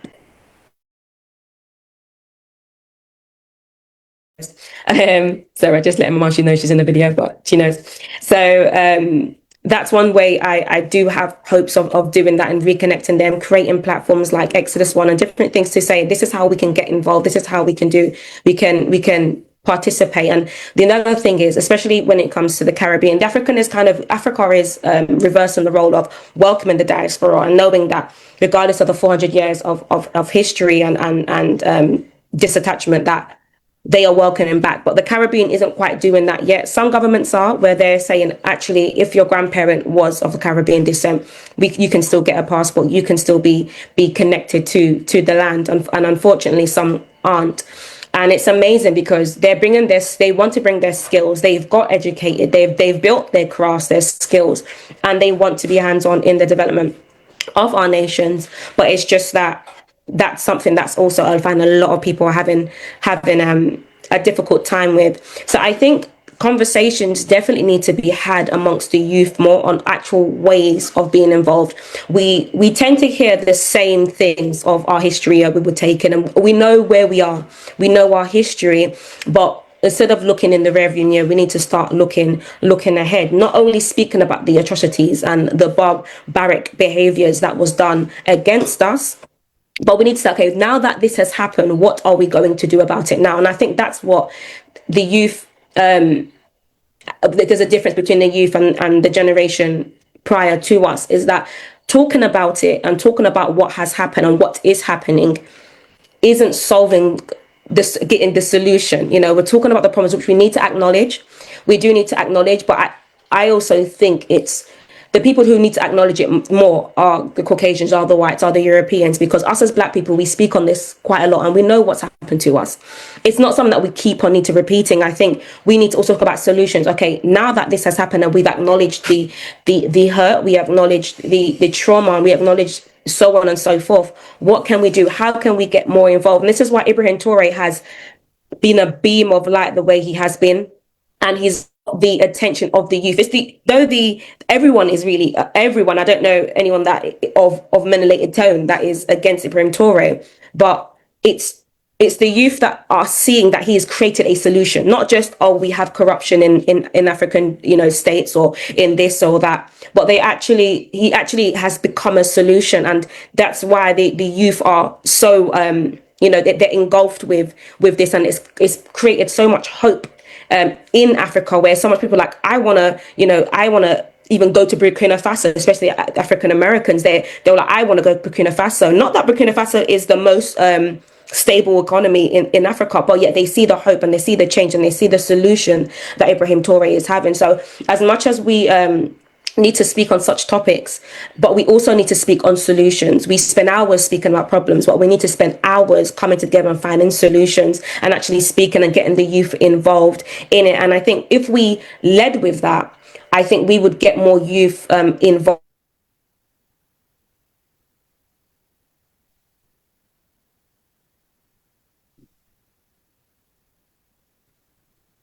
Looks like we have. I don't know, she might be frozen there a bit. Looks like we have a frozen.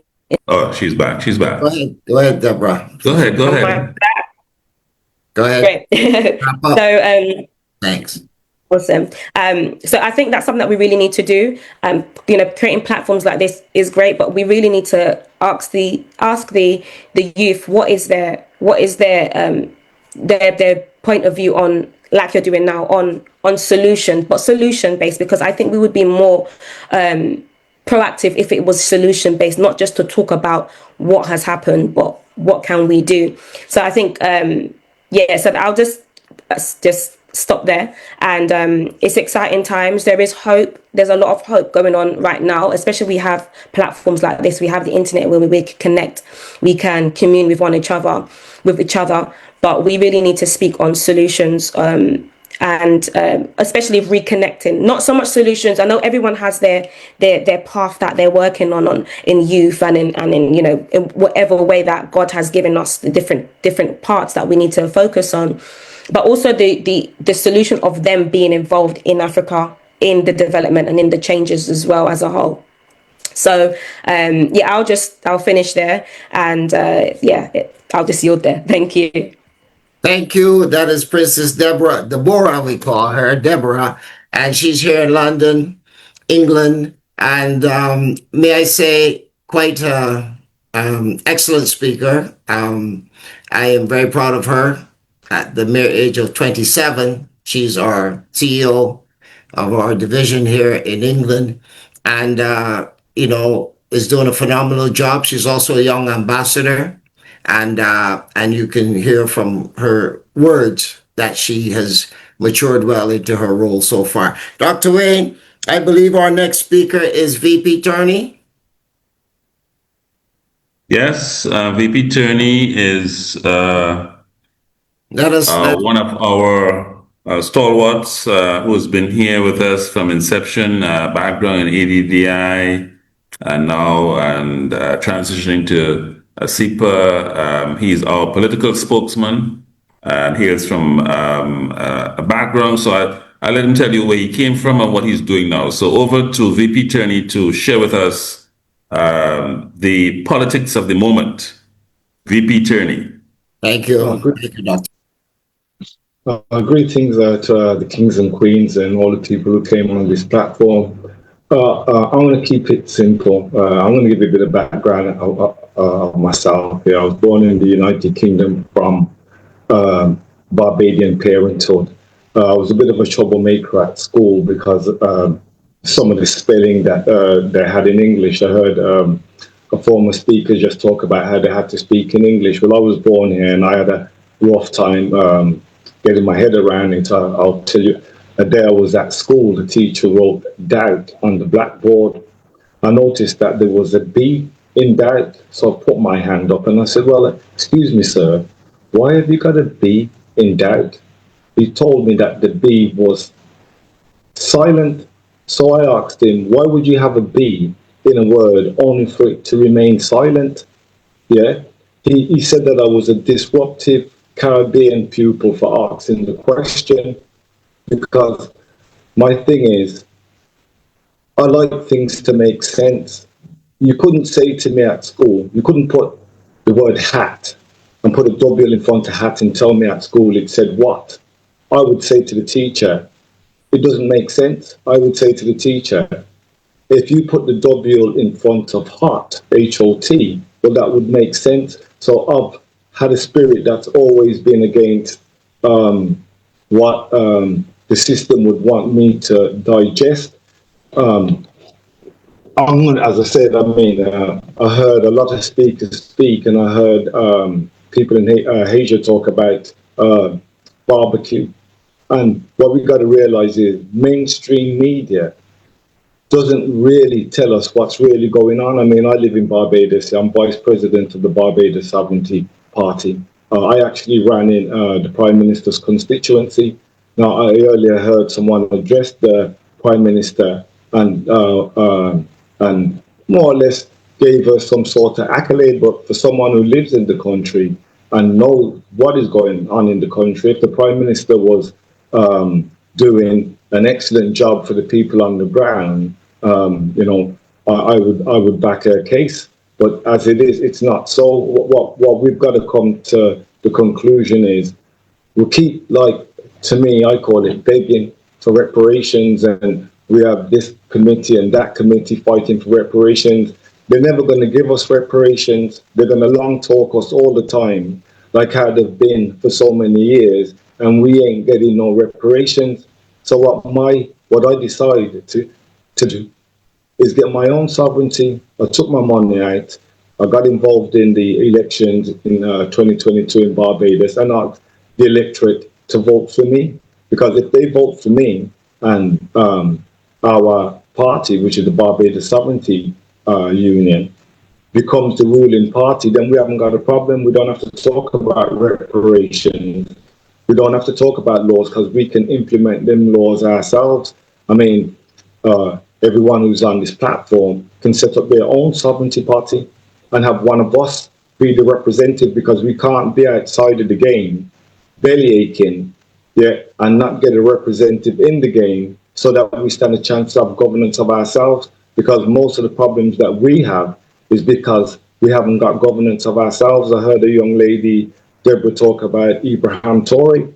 That's exactly the example that the way that we need to be going, governance of ourselves. Because if we don't get governance of ourselves, we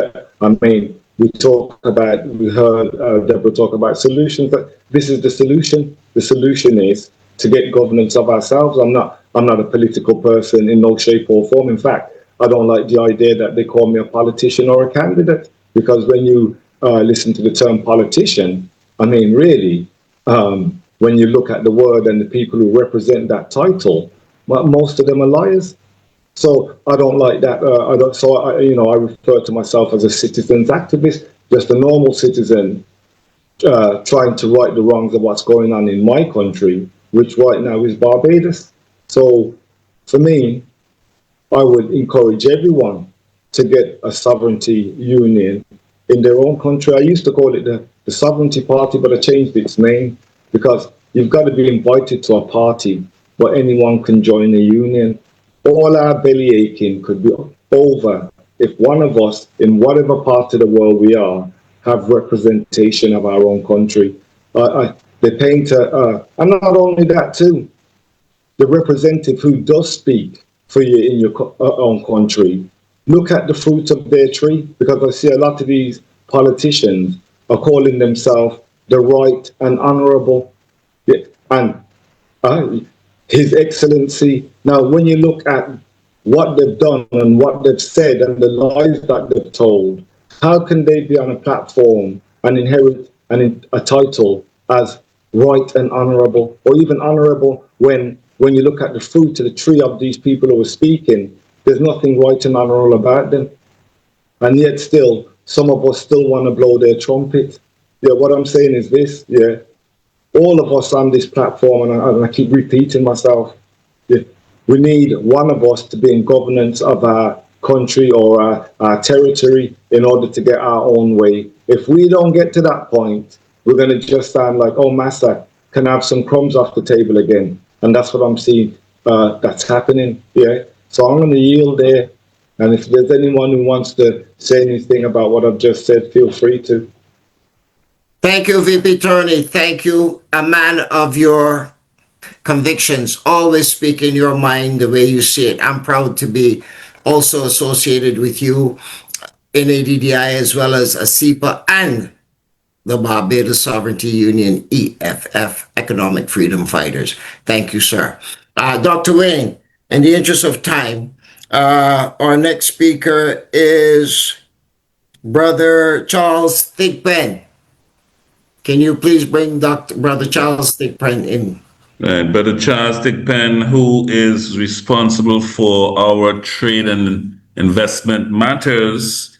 Brother Charles is straight out of the U.S. and the background in business and so on. And I'll ask him to share from his vantage point what he sees as probably some of the solutions that we can have for these challenges that we face in these times. Brother Charles, I yield to you. Thank you, Chief Brother Severall, Dr. Severall. I appreciate the opportunity, and I look forward to working with this esteemed organization in support of reparations. Of course, my job with ASIPA as the Director of Business and Trade is meant to support several pillars. One of those is that we need to introduce one another once again, because the diaspora is spread over the Americas and the South Atlantic and Europe. So with that, we need to often have events where we come together and learn about one another, so that we don't have what I see now going on across the internet, which is called the diaspora wars, where we are denigrating one another or talking ill of one another across continents or across borders, which is absolutely unnecessary. I think that the young Queen Sister Deborah spoke about looking forward instead of just looking backward. But we also need to look inward to ourselves to see one another in each other. And with that, we should be able to come together to do business and understand the environments that we all have been raised in, and understand the shortcomings that we all have faced, rather than looking down on one another, so that we all can, in one voice, ask for the reparations that we deserve, and in the meantime, create industry and business to sustain our sovereignty. It's very important to keep in mind that the African continent was deeded to us by the Almighty, the most wealthiest continent on the face of the earth, and we have to take umbrage with the value of the resources there and seek to return home wherever we choose by way of business and investment. So our events, our business and trade events, such as the one that we're planning in Nigeria, and we look forward to having many more across the continent, is meant to bring us together in solidarity around our business needs and our ability to trade with one another. Trade both goods and services, as well as ideas. And then just like the passions that Sister Molly, Sister Auvergne, and the Princess Deborah expressed, learning to get together and socialize our pain and our past differences will help us overcome those differences and do business and trade amongst each other so that we can maintain our sovereignty. We don't have to look to Canada, England, or France, or the US for trade. We are 1.7 billion people strong. We are not a minority. We are an economy in and of ourselves. Trading and doing business amongst each other, we can create our own economies. It is not required that we seek the economies of Europe or the US in order to sustain ourselves. We have a continent that is full of riches and full of opportunities if we just look in the right direction.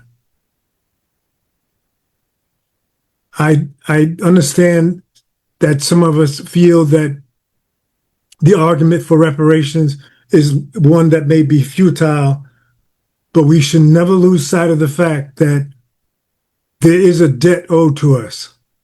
And if you don't seek that debt, you may not get the repayment. In one form or another, I'm of the belief that we will, at some point in time, receive repayment of that debt. Of course, in the meantime, we still have to sustain ourselves, and by that, we do have our business conferences and events where we come together and share our ideas, share our products, and create the economies that will sustain us. With that, we will have our sovereignty intact. I don't want to take up too much more time. We have more guests to get to. So with that, I will yield. Chief Thigpen, I wanted to ask you, I know the date, but for those, there may be some people here who are not familiar with the trip to Nigeria being planned. We were planning a trip to Nigeria for October. Could you please be as kind as to give the dates on that? Also, folks, there's a trip to Burkina Faso with ADDI also in October, from the 26th of October until the 2nd of November. We have events coming up in South Africa as well in the new year, and possibly Ghana we're working on. Elder, could you please tell us the dates for Nigeria, since that is front and center in our consciousness at this time? Certainly. This from October 9th and 10th to October 20th in Nigeria. And that will also include a trade mission. It's not just a cultural exchange, but it is an opportunity to build those bridges in the South-South trade industry. We're taking a number of business people with us to Nigeria. We have been well received so far, and invitations from at least 4 states, which we will be visiting. We'll be visiting with 4 state governors, at least 2 kings, possibly 4 altogether. Those are tribal kings. And there is a push with the Chamber of Commerce as well as the president of Nigeria that we will possibly, it is not confirmed with the president yet, but the Chamber of Commerce, yes, and Ambassador Felix, who visits with us almost on a weekly basis on our programs. With that, Chief Charles, I want to thank you for your delivery. And I will now move on, Dr. Wayne, to our next speaker, Dr. Valerie O'Neill, a young lady who is coming to ASEPA with a storm and has taken us tremendous kudos handed out to her. Dr. Valerie is a young lady who is leading the way, and we want the youth to stand up. She may not be a youth as in teenager, but she is a young female. She's one of our queens, and I want to say welcome, Dr. Valerie O'Neill. And before you take the mic, though, Dr. Wayne, any more fairy dust you want to sprinkle on Dr. Valerie? Well, if I continue to do that, we might not get through the evening. She is full of spirit, full of fire, and I would say full of steel. Coming from the land of TNT, we can see how all those spirits come together. So without any further ado, we would like to introduce Dr. Valerie O'Neill, who could speak about, what's happening now. And she is a scientist and by training and profession.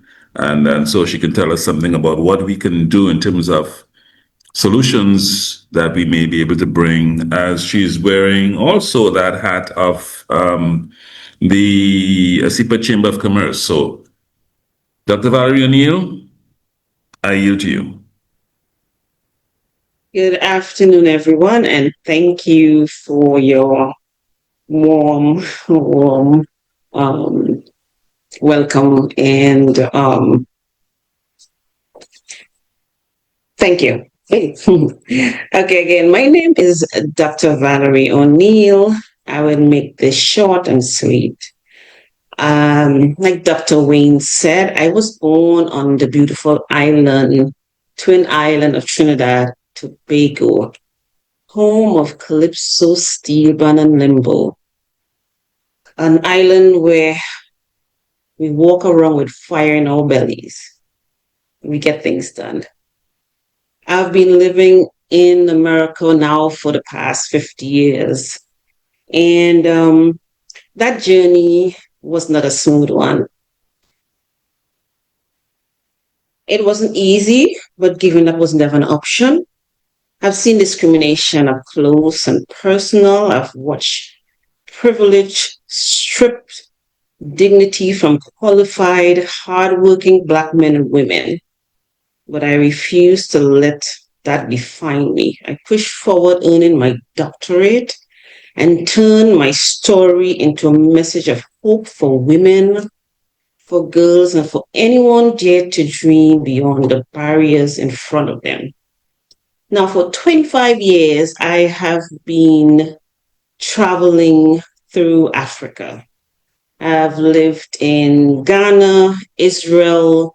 I've visited Liberia, Togo. I've lived 4 years in Nigeria, where I worked with the First Lady of the State and the Tourism Bureau to create platforms for the underserved. These experiences really give me good memories, but also give me purpose to keep on serving and a purpose to keep on fighting for my people. I am currently an engineer, CEO, and founder of GRN Energy Rising, a project that will transform cassava into ethanol and flour and all other byproducts to secure not only as a business, but also to ensure food security and to reduce our carbon footprint that is affecting our environment. Our mission is bigger than business. It's also about empowering youth, women, and building communities for the future. My heart goes out to Haiti and its people, my people, and I yearn for its sovereignty. I work with Dr. Truth Bay as a professor teaching business and entrepreneurship to the Haitian youth. I see weekly the brilliance and potential waiting to be unlocked.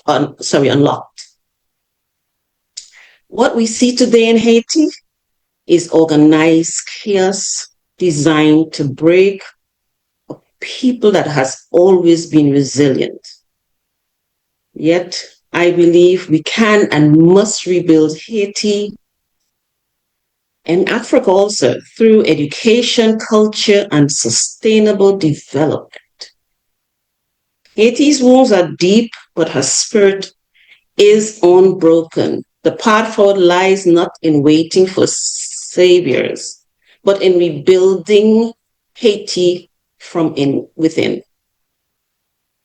We need to dismantle corruption, rebuild economies, agricultural systems, communities, and uniting people to rise above division, encourage justice over exploitation, and unity over violence.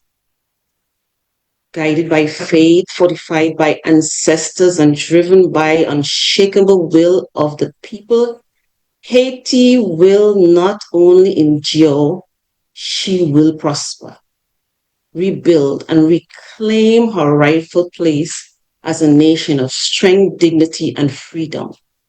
My journey from the Caribbean to who I am today is proof that when we refuse to quit, when we lift ourselves as we climb, there is no limit to what we can achieve. We are the embodiment of our ancestors' dreams. With groups like my beloved ASIPA, that's working hard to unite all our people. I truly believe that we can stand together to make a brighter future for our children. So I leave you with this. Let us fight together for freedom and justice for all. And I say, if not us, who? If not now, when? I yield. Wonderful. Well said.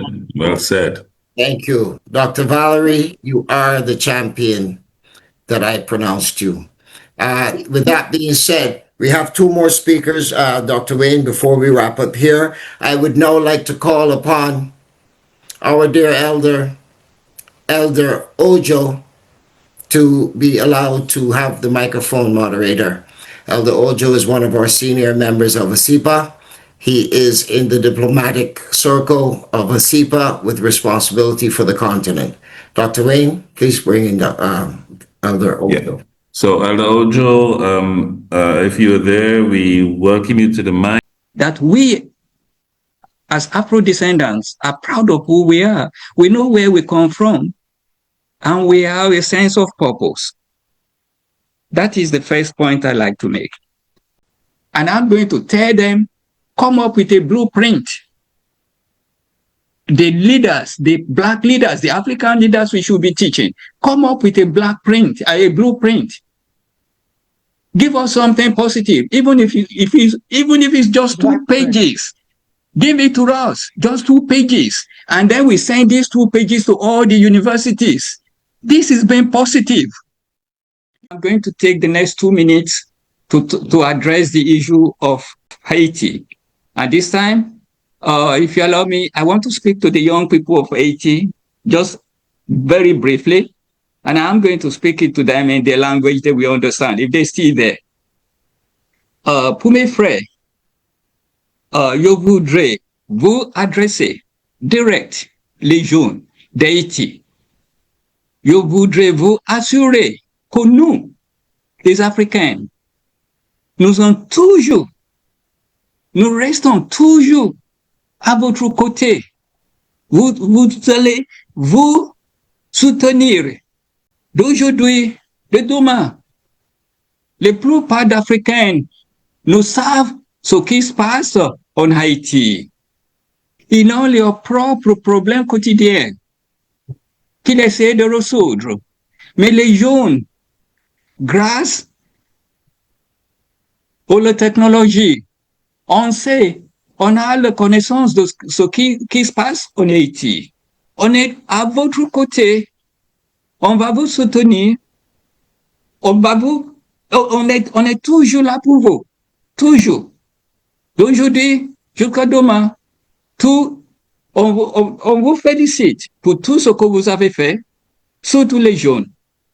On est toujours là pour vous. On sera toujours là pour vous. On va vous laisser à côté parce que maintenant, nous, on le sait ce que vous vivez quotidiennement. C'est des problèmes qui étaient là avant votre naissance. C'est le problème que vous avez hérité pour pas vous déranger. Parce que nous, en Afrique, on sera toujours là pour vous. Je vous jure, je vous garantis, on ira toujours pour vous. Merci. Merci, merci. Thank you very much. Elder Ojo, one of our senior members in our state of foreign affairs, and he is a very, as you hear, outspoken member of that team. Some points that I think are significant in the grand scheme of things. He talks about financial emancipation, having control of our own banks. Reserve Bank. Mm-hmm. Yes. And local banks, because we have a lot of disposable capital, about 3 trillion, as far as I know, in the Americas alone, that, you know, is a significant amount of money that has to be funneled through other people's financial institutions. Well, that's a whole nother story. But also I want to mention communication and the power of the media. We at ASIPA/NTEC, we own a number of platforms, but I want to say to our brothers and sisters here, we have been doing a phenomenal job of emancipating ourselves economically, emotionally, spiritually, away from the colonial mindset. We have developed Meetup One, which is our equivalent of Zoom. It is very well received. And today we came on this Zoom call out of respect for our family, the Afro descendants, and our king brother, Zulu, Shabazz. It is time for us to start weaning ourselves off of all of the pablum that we've been fed, because most of it is infected anyway. It is garbage. Let us be self-sufficient people. Let us be sovereign people. Let us take our own sovereignty in our own hands. We can do that, all of us, today. We do not need anyone's permission to that. The Most High God granted us sovereignty the day we were born. And we don't have to go back to Africa anyway. Yes, we will build the bridges to Africa, but we must build on the land on which our navel strings are buried and grow from there. With that being said, I would like to take some more time, but guess what? Dr. Truth Bay is here, just about to kick me out. Thank you, Dr. Truth Bay, for your indulgence. I want to thank also our hostess for indulging me in the overrun a little bit. I want to thank you, Queen Sister. And I want to thank our brother, Zulu, who worked with me very hard this week to make sure that we got this thing put together. And I want to say thanks to all of you audience out there who put up with us for the last 3.5 hours. And at this point, I'm going to yield. Dr. Wayne, any last words before these young ladies take over? You only have 1 minute. 1 minute. Well, I want to say it's beautiful to be speaking and engaging with our family. And lots of truths have been said today. And I think of Sister Mali saying to us, as Peter Tosh said so many years ago, no matter where you come from, as long as you're a black man, you're an African. And you could call it whatever you want, it doesn't matter, right? And so that identity, you know, that is what it's all about. How do we identify? We started this topic with that question. I made a note. How do we identify? Our first speaker brought that to the table, and I said, yes. That is what it's all about. How do we identify? And I think at the end of the day, we all identify as family. And as family, we are from the melanated family. So, you know, enough said. Respect to all. Let's keep the family talking. And more importantly, as Elder Ojo said, let's find, and young Princess Deborah, let's find positive solutions. positive solutions going forward. Thank you very much. Thank you very much. Thank you both. And before, we would like to take on some questions and answers from our listening audience in the last half hour or so. Dr. Truth Bay has a couple other speakers that were supposed to come on earlier during her segment. So she's going to bring them on very quickly now, and then we'll open it up for questions and answers. So please, everyone, stay on. Thank you. Thank you. And just briefly, I am overwhelmed. Asipa, you are in the house. I want to first give homage. Thank you, Brother Philip, for bringing Sister Olvern Jacobs, Brother Wayne Soverall, who, he's like a father to all of us. Brother Edwin Hassan, Sister Molly. Man, I can't even tell you the words to express the fire that you have.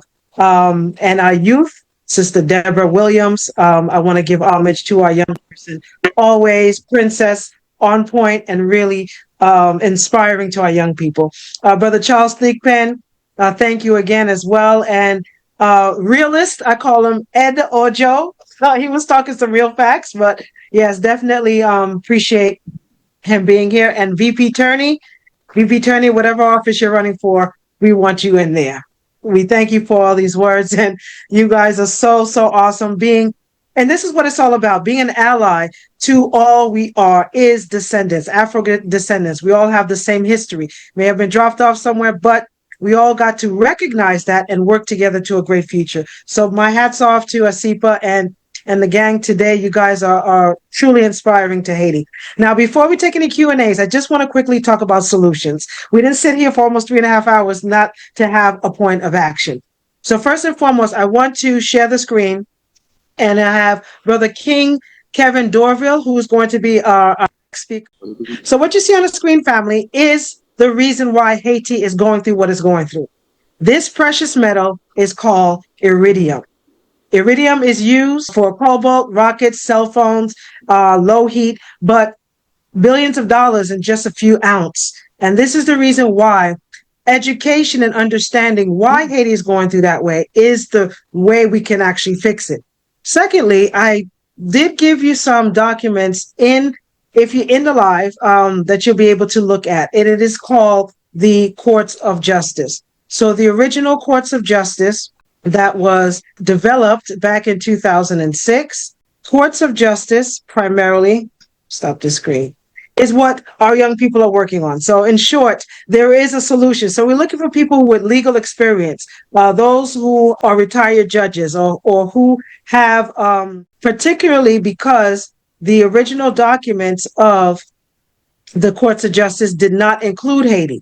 And therefore, the significance of why we're gathered here today is not only to bring sovereign law to fruition, Universal Declaration of Human Rights to be exact, but to actually have a Courts of Justice that is functioning for we the people. Now, the Caribbean Courts of Justice is running, but at the end of the day, it doesn't really cover the human rights violation that many of our brothers and sisters from around the diaspora, especially in the Sahel states as well, is going through. Shout out to our brothers and sisters in Congo. So again, Haiti is not unique to its situation, but when we come together and recognize it, the solutions are right there to make a change. So this document here, family, that is the original document of the Courts of Justice drafted in 2006. And this here, when you look at the document, you could read it on your own time, but I suggest you really look at it. When this draft came about, all of the CARICOM countries came together, except, as you see here, the signatures live and direct, that the Bahamas, Montserrat, and Haiti were not included in these signatures. And the reason why this is significant, because again, family, it tells you that a lot of the countries are not really represented, not even in the legal status. So with that being said, the point of action to take away is to study the real reason of why Haiti is going through and put implementation to assist with creating a Courts of Justice, a system for we the people, to come together and actually have some sort of conference ultimately for the Courts of Justice for our people. So without further ado, King Kevin Dorville, a best-selling author as well, and focusing on the story of the history of France and America with Haiti. Hey, blessings everybody. How you doing? Greetings. It's an honor to be here amongst you all. Forgive me because it's my daughter's birthday today, so I was on daddy's duty. And now, why am I on here? I am here in Atlanta, Georgia. I wrote a couple of books, but my most recent book that's coming out next year is called America's and France's A 1,000-Year War Against Haiti, Assassination of a Nation. I wrote the book to set the record straight because there's a lot of misinformation out there, a lot of questions on why Haiti is going through the things that it's going through. Yes, that's the cover of the book right there, and that's my fourth book. But I wrote the book to educate African Americans on the contributions that Haitians have made, not just towards the growth and development of the United States, which is significant, especially with the Louisiana Purchase and helping the United States fight for its freedom in 1779 in the siege of Savannah that took place in Savannah, Georgia. But this book is also something more than just something I want people to read and to educate themselves on Haiti, but to actually galvanize the African diaspora to not just watch Haiti go through the things that they're going through right now. In 1915, when the United States first occupied Haiti, from 1915 to 1934, which is one of the longest Iraq. But nevertheless, when they occupied Haiti, they changed the constitution immediately. They robbed the bank. They robbed the Haitian bank to cripple the economy so that they can control the government. And that's the blueprint of the United States and many other imperial countries. But they changed the constitution immediately. And what I realized is their blueprint to go to other countries and cripple the economy, because once you cripple the economy, now you can control the government. If you control the government, then you control the country. And so what I would like to happen, and also if there's any organizations out there that is interested, what I would like to happen is that we would like to change some of the policies that the U.S. have towards Haiti that's crippling the economy. You know, I don't want to just be and don't want to keep hearing about it, but definitely want to be part of just groups that want to protest and make noise, which is cool. Everything has a purpose, but we need to lobby in Capitol Hill. We must make it known that we have, especially Haitian Americans, we have a stake here in the United States, not just Haitian Americans, but, you know, we are African, you know, we are African descendants. We need to step up and stand with our Haitian brothers and sisters in Capitol Hill to get them to not only respect us and treat us like, you know, like a nation, but also to especially in the rice bill that Bill Clinton had passed back in the 90s when he was president, which caused the tariffs, the export tariffs to be reduced, and they're not even paying any taxes. And as Dr. Trouvé just mentioned, the iridium during COVID 2020, iridium was $6,000 an ounce. $6,000 an ounce. Right now, iridium by the ounce is around 5,000, but at its peak is $6,000 an ounce. And iridium, Haiti has mountains of it. It's used for spark plugs. It's heat resistant. It's used, every spark plug has some of it. It's used spaceships, military weapons, and the United States is robbing Haiti of this this natural mineral that we have. One of the few countries in the world that has it, that produce it.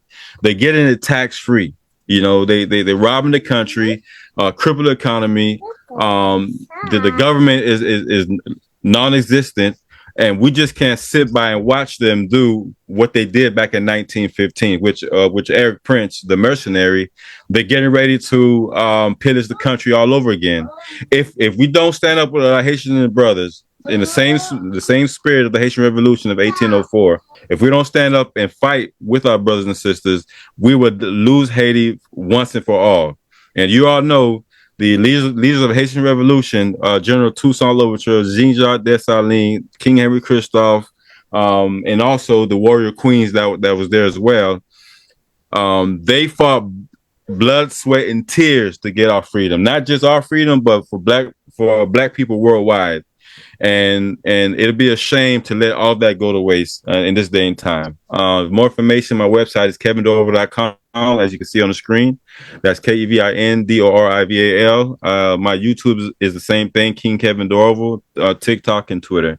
And with that, thank you for letting me say a few things, and my girls to say hi. Say hi, baby. That's what it's all about. There's the future.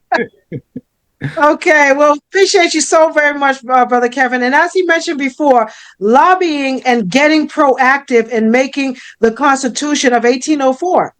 1805 and 1801, those two constitutions that Haiti, which labeled the real spirit of Haiti, came from those constitutions. In Article 12, it stated that no European can own land on that precious soil. And it was that in 1915 that caused the U.S. to not only invade, but to take all our gold. So Fort Knox right now is full of Haitian gold. Half of the country of the U.S. is expanded because of Haiti. These are facts that people should not be afraid to state. But along with naming those facts is that point of action. And that court of justice, especially in the Caribbean, it starts with the tribe of Judah, with the Taino and the Igbo. And Haiti is so grateful today to at least start off with the Afro-descendant nation, and Brother Malik Julius Shabazz and the Black Lawyers for Justice for even allowing a platform to speak about the real truth about Haiti. So with that being said, there are two hands up that I definitely would like to hear from. Hi, Chief Panama and Precious Oshun,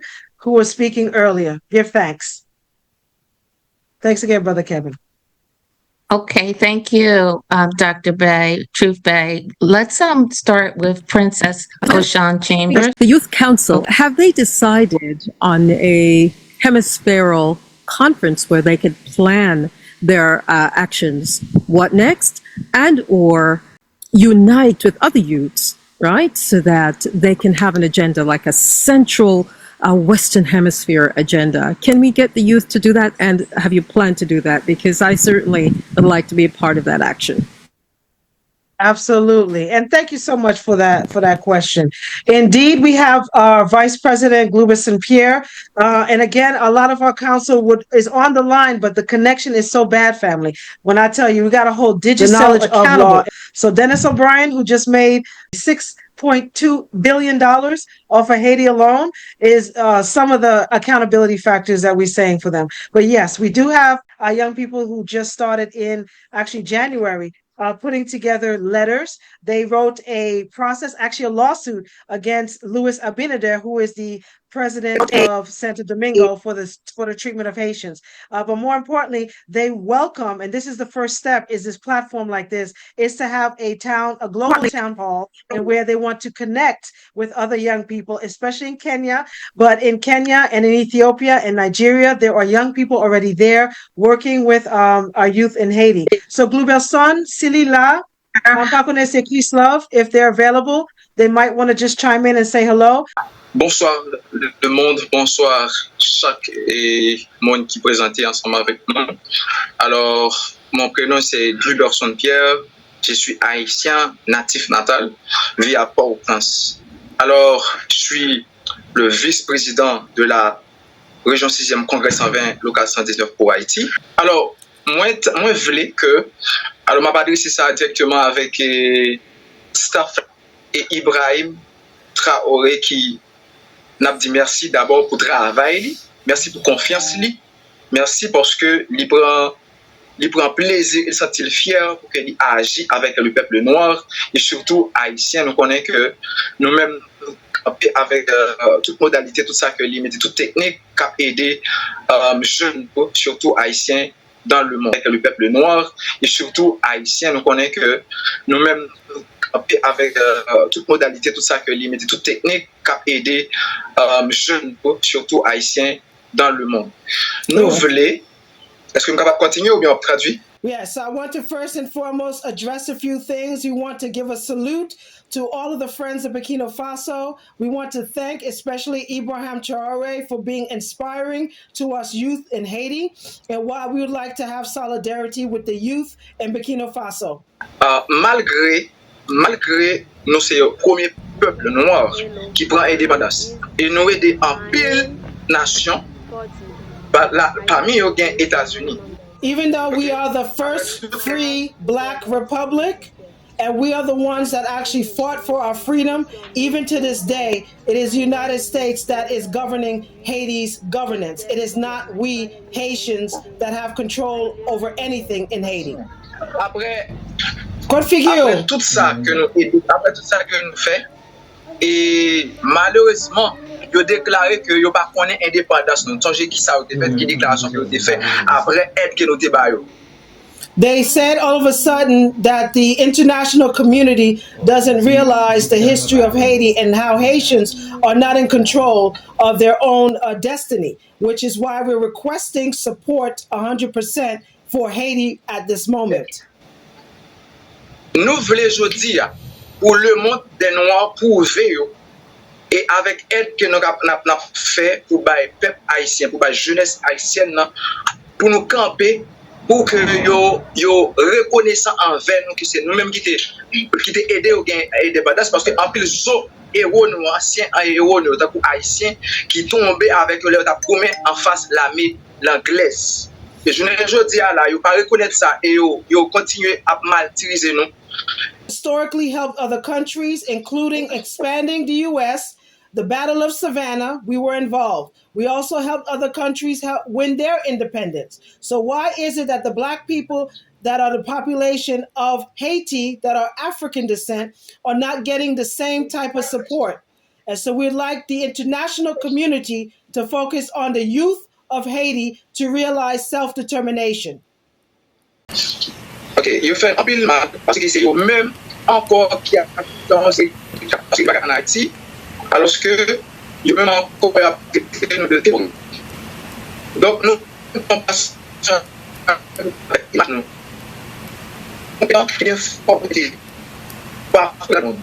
et nous voulons ça finir avec force Ibrahim Traoré qui campait avec le noir du monde pour nous avancer, pour nous batailler, pour nous mettre changement, pour nous mettre dans l'autre climat pour jeunesse haïtienne, pour nous capable libre, pour nous libre physiquement, les gars dans toute dimension, pour nous libre pour que le pays nous capable de développer. Ça parce que nous voulons la vie, nous voulons comme si Haïti vivable. We are inviting Ibrahim Traoré to come to Haiti. The Haitian youth would like for him to come to Haiti to bring inspiration as he have done for the youth of Burkina Faso. We are willing and waiting. And as the Congress Youth 120, we are focusing on rewriting the law and legislation for the 6th region. And we would like for the international community of Black people around the world to stand behind Haiti to allow the youth to accomplish their feat. Power to the people. I want to thank President Ibrahim for all that he's doing for Haiti. Black people, it is time for us to get together. Can you guys, it's time for us to get together.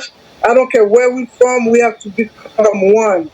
Because what's going on in this world right now, we cannot be fighting against each other anymore. It is time to love another. It's time for us to love each other. Thank you. Au nom de nos objectifs communs,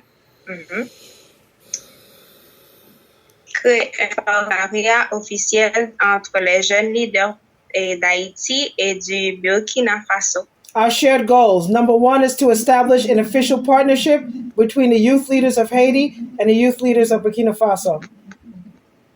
Échanger sur les mesures de sécurité et de résilience nationale. Number 2, exchange on national security and resilience measures. Numéro 3, former les jeunes en leadership, gouvernance et développement communautaire. Number 3, to train the youth in leadership, governance, and community development. Numéro 4, organiser un forum jeunesse Haïti-Burkina Faso 2020. Number 4, to organize a Haiti-Burkina Faso Youth Forum in 2025 and in 2026. Okay. Nous serons à fournir un dossier complet du projet et à collaborer avec nos délégués pour entamer cette mission commune. Nous vous remercions pour votre considération, engagement et défi vers l'autonomisation de la jeunesse à travers le monde. We firmly believe that under your leadership, this collaboration can serve as a pillar of our South cooperation between Africa and the Caribbean, building a sustainable youth-driven solutions. Avec respect et espoir, Dr. Claude Oswald Gardinassia, président, représente Unité juvénile locale 6 Haiti. Yes. We are ready to provide a complete project brief to coordinate it with your designated delegates, and we thank you for your consideration and unwavering commitment empowering the youth from around the world. Sincerely signed, Chris Love or G. Sincere, President of the Youth Congress 120 of Haiti, Local 119. If he's able to come on. More importantly, in the next 30 days, we do plan to have 3 events. One is in D.C., September 6th is the Million Youth Press Conference, and where we are going to be addressing Global Youth Council from around the world. But we need everyone involved. It's important that the churches and the groups and organizations that have, especially our Black youth that are there, to come together for civic engagement and be here at these platforms just like this. So the next one, I'm hoping with the Afro-Descendant Nation that they will have a specific youth council town hall in the works. Give thanks. Thank you. The young man, King Dorval, I really admire, and I must say, your call for action. And I think that it is imperative that people heed your words, what you have just said, relative to all hands on deck.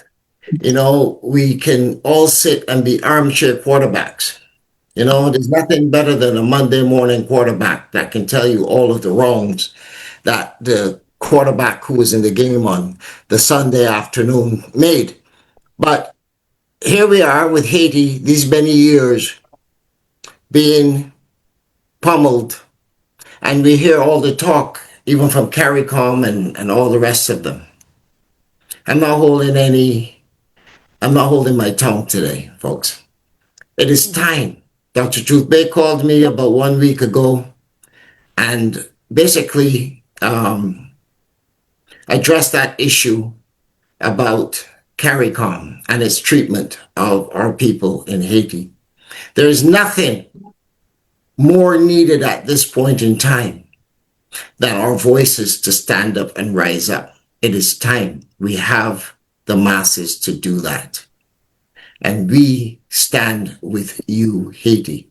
I want to applaud the young man for his books. I also want to say to him, we have our own indigenous channel, Clip Bust, which you're more than welcome to put your materials on. And I say that because I'm the victim of YouTube and Facebook. They took down plenty, over 1,000 hours of video of mine that just went because they said Warner Brothers and somebody else. I violated their music rights, which was total nonsense because the music that was played on there was performed and built by my team, indigenous to us, and they seized my property on that. So we had to go to the drawing board.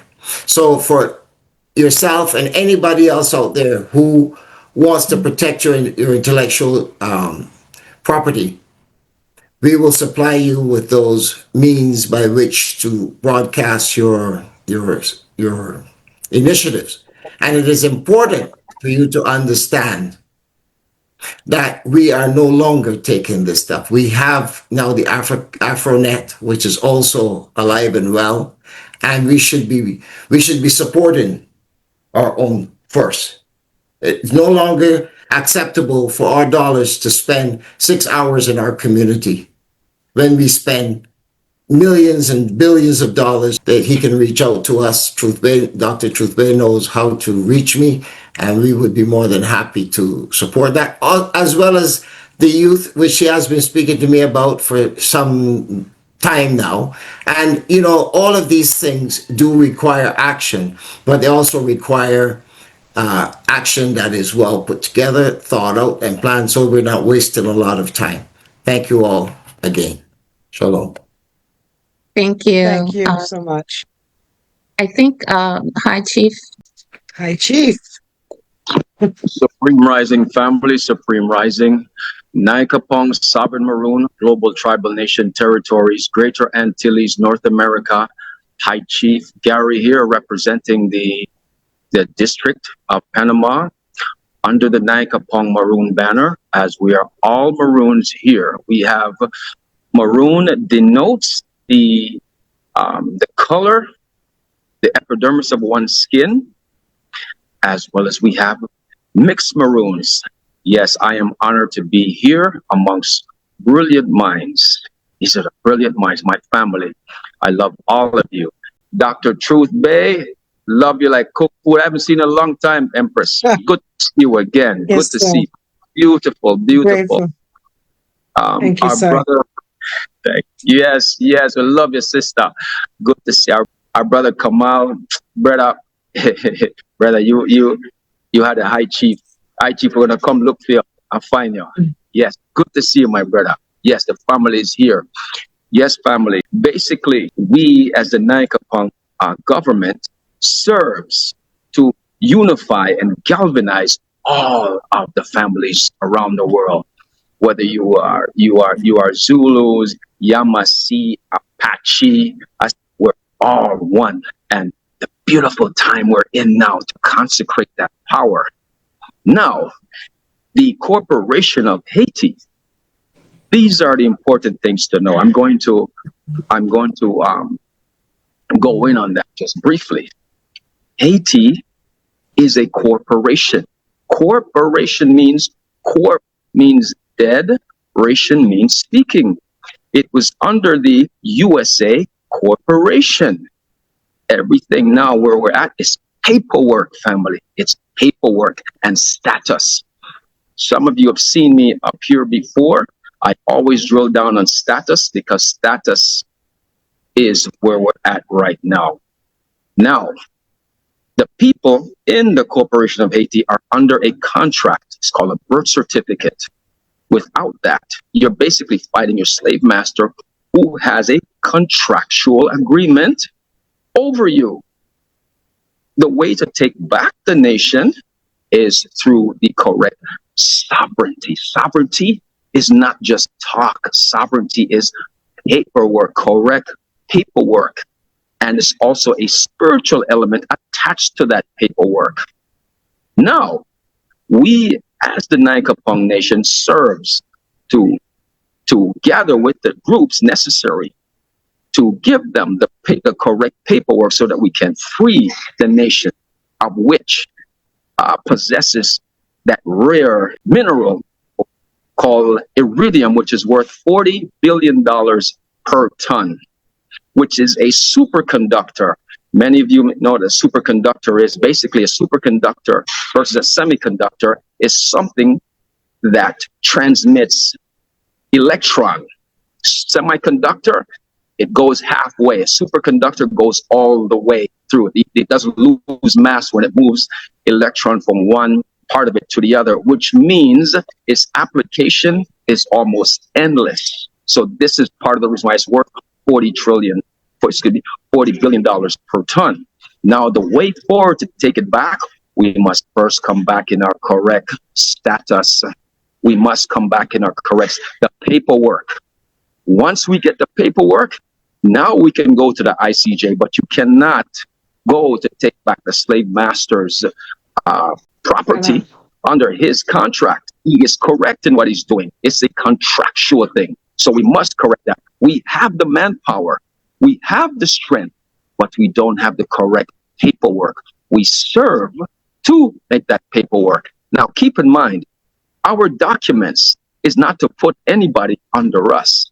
It's to galvanize us, to put us together. You maintain your culture. You over there, you eat rice and peas on Sunday. We eat it on Tuesday. But nevertheless, we all eat rice and peas. So basically, we need to come back and correct contract status. I want to put together, I put myself first as a part of a team to put with the brilliant other sovereign minds across the world, put together the team to highlight the necessary moves to take back not just Haiti, but everywhere else. So we put together a team of the brightest minds and the sharpest knives in the drawer. So I put my name, my information in the contact. Let's get together and let's do this thing correctly, like it should. And with that, family, thank you so much. Big love. Thank you, brother. Chief. Give thanks. Panama. Thank you. And Haiti, symbol of freedom. Yes. In the African kingdom, and we must all stand behind that. I appreciate your appeal. Thank you, Dr. Truth Bay. To say to Princess Oshun and many of the speakers here as well, I did put our Youth Congress website in the chat.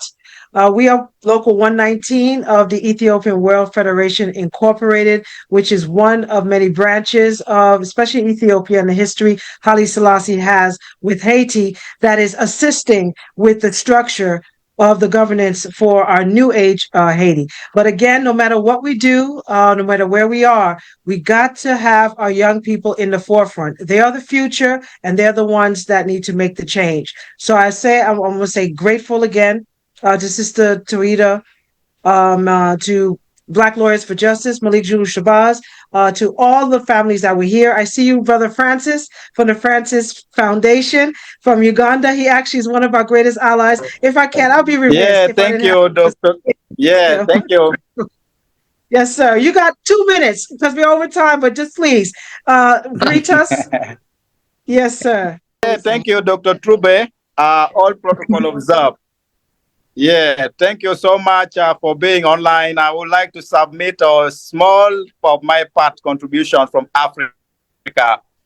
Let us talk about the Black solidarity and Black sentiments of our people. You know, we Black people is a time we have to rise up and build our nation. You know, the prophecies of many Black people in the past. We remember the prophecy of Marcus Garvey, Malcolm X, and many Black heroes who were saying that time shall come when the Black power shall rise, manifest in us to build our nation.